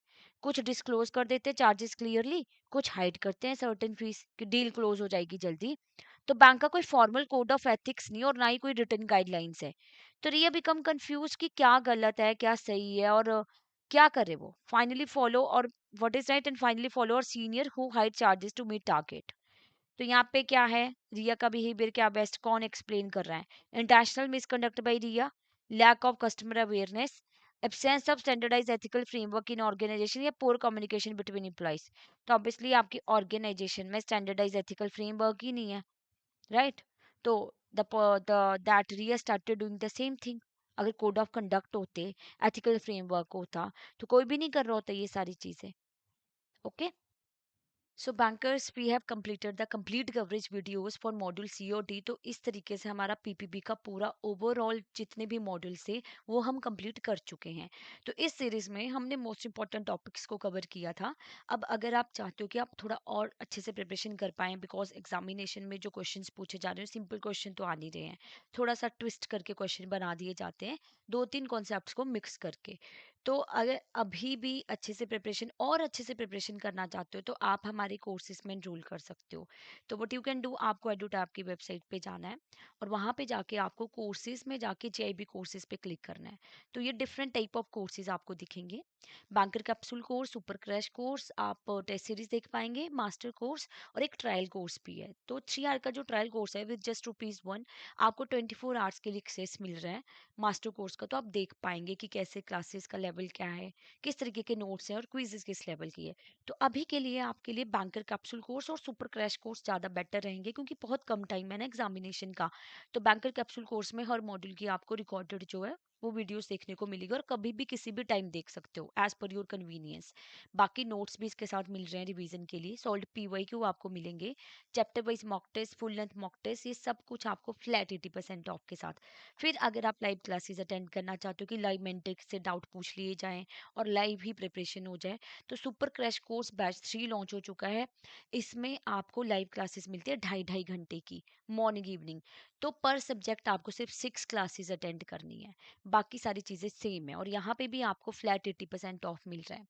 और हमारी टेस्ट सीरीज है जिसमें आप एनरोल कर सकते हो। अगर आपकी प्रिपरेशन हो गई, अब आप जस्ट प्रैक्टिस करना चाहते हो, तो solve PYQ, full length mock test, chapter wise mock test, ये सब कुछ आपको फ्लैट 80% ऑफ के साथ मिल रहा है। कोड अप्रैल 80 आपने यूज़ करना है। और master course basically detail study अगर आप करना चाहते हो, जैसे रिकॉर्डेड क्लासेस होते हैं, लाइव क्लासेस, पूरा कंप्लीट कॉम्बो है ये। और इंडिविजुअल सब्जेक्ट्स के लिए भी है, तो जैसे आप नवंबर को टारगेट कर रहे हैं और थोड़ा और डिटेल में स्टडी करना चाहते हैं, टाइमली स्टडी करना चाहते हैं कि लास्ट टाइम पैनिक फील ना हो, तो मास्टर कोर्स में एनरोल कर सकते हो। और अगर आपको कोई और डाउट है, कोई और क्वेरी है आपकी, तो आप हमें इस नंबर पे कॉल कर सकते हो और मेल भी कर सकते हो hello@edutap.co.in। Thank you so much, all the best for your GIB May 2026 examination. और हमारी एक मेंटर टॉक रहती है हर 15 दिन में। अगर आपको कोई भी प्रॉब्लम आ रही है, जैसे एक सब्जेक्ट ज़्यादा डिफिकल्ट लग रहा है या समझ नहीं आ रहा कैसे पढ़ाई स्टार्ट की जाए, कौन कौन से टॉपिक्स को कवर किया जाए, तो आप हमारे मेंटर से ये सारी चीज़ें डिस्कस कर सकते हो। All right.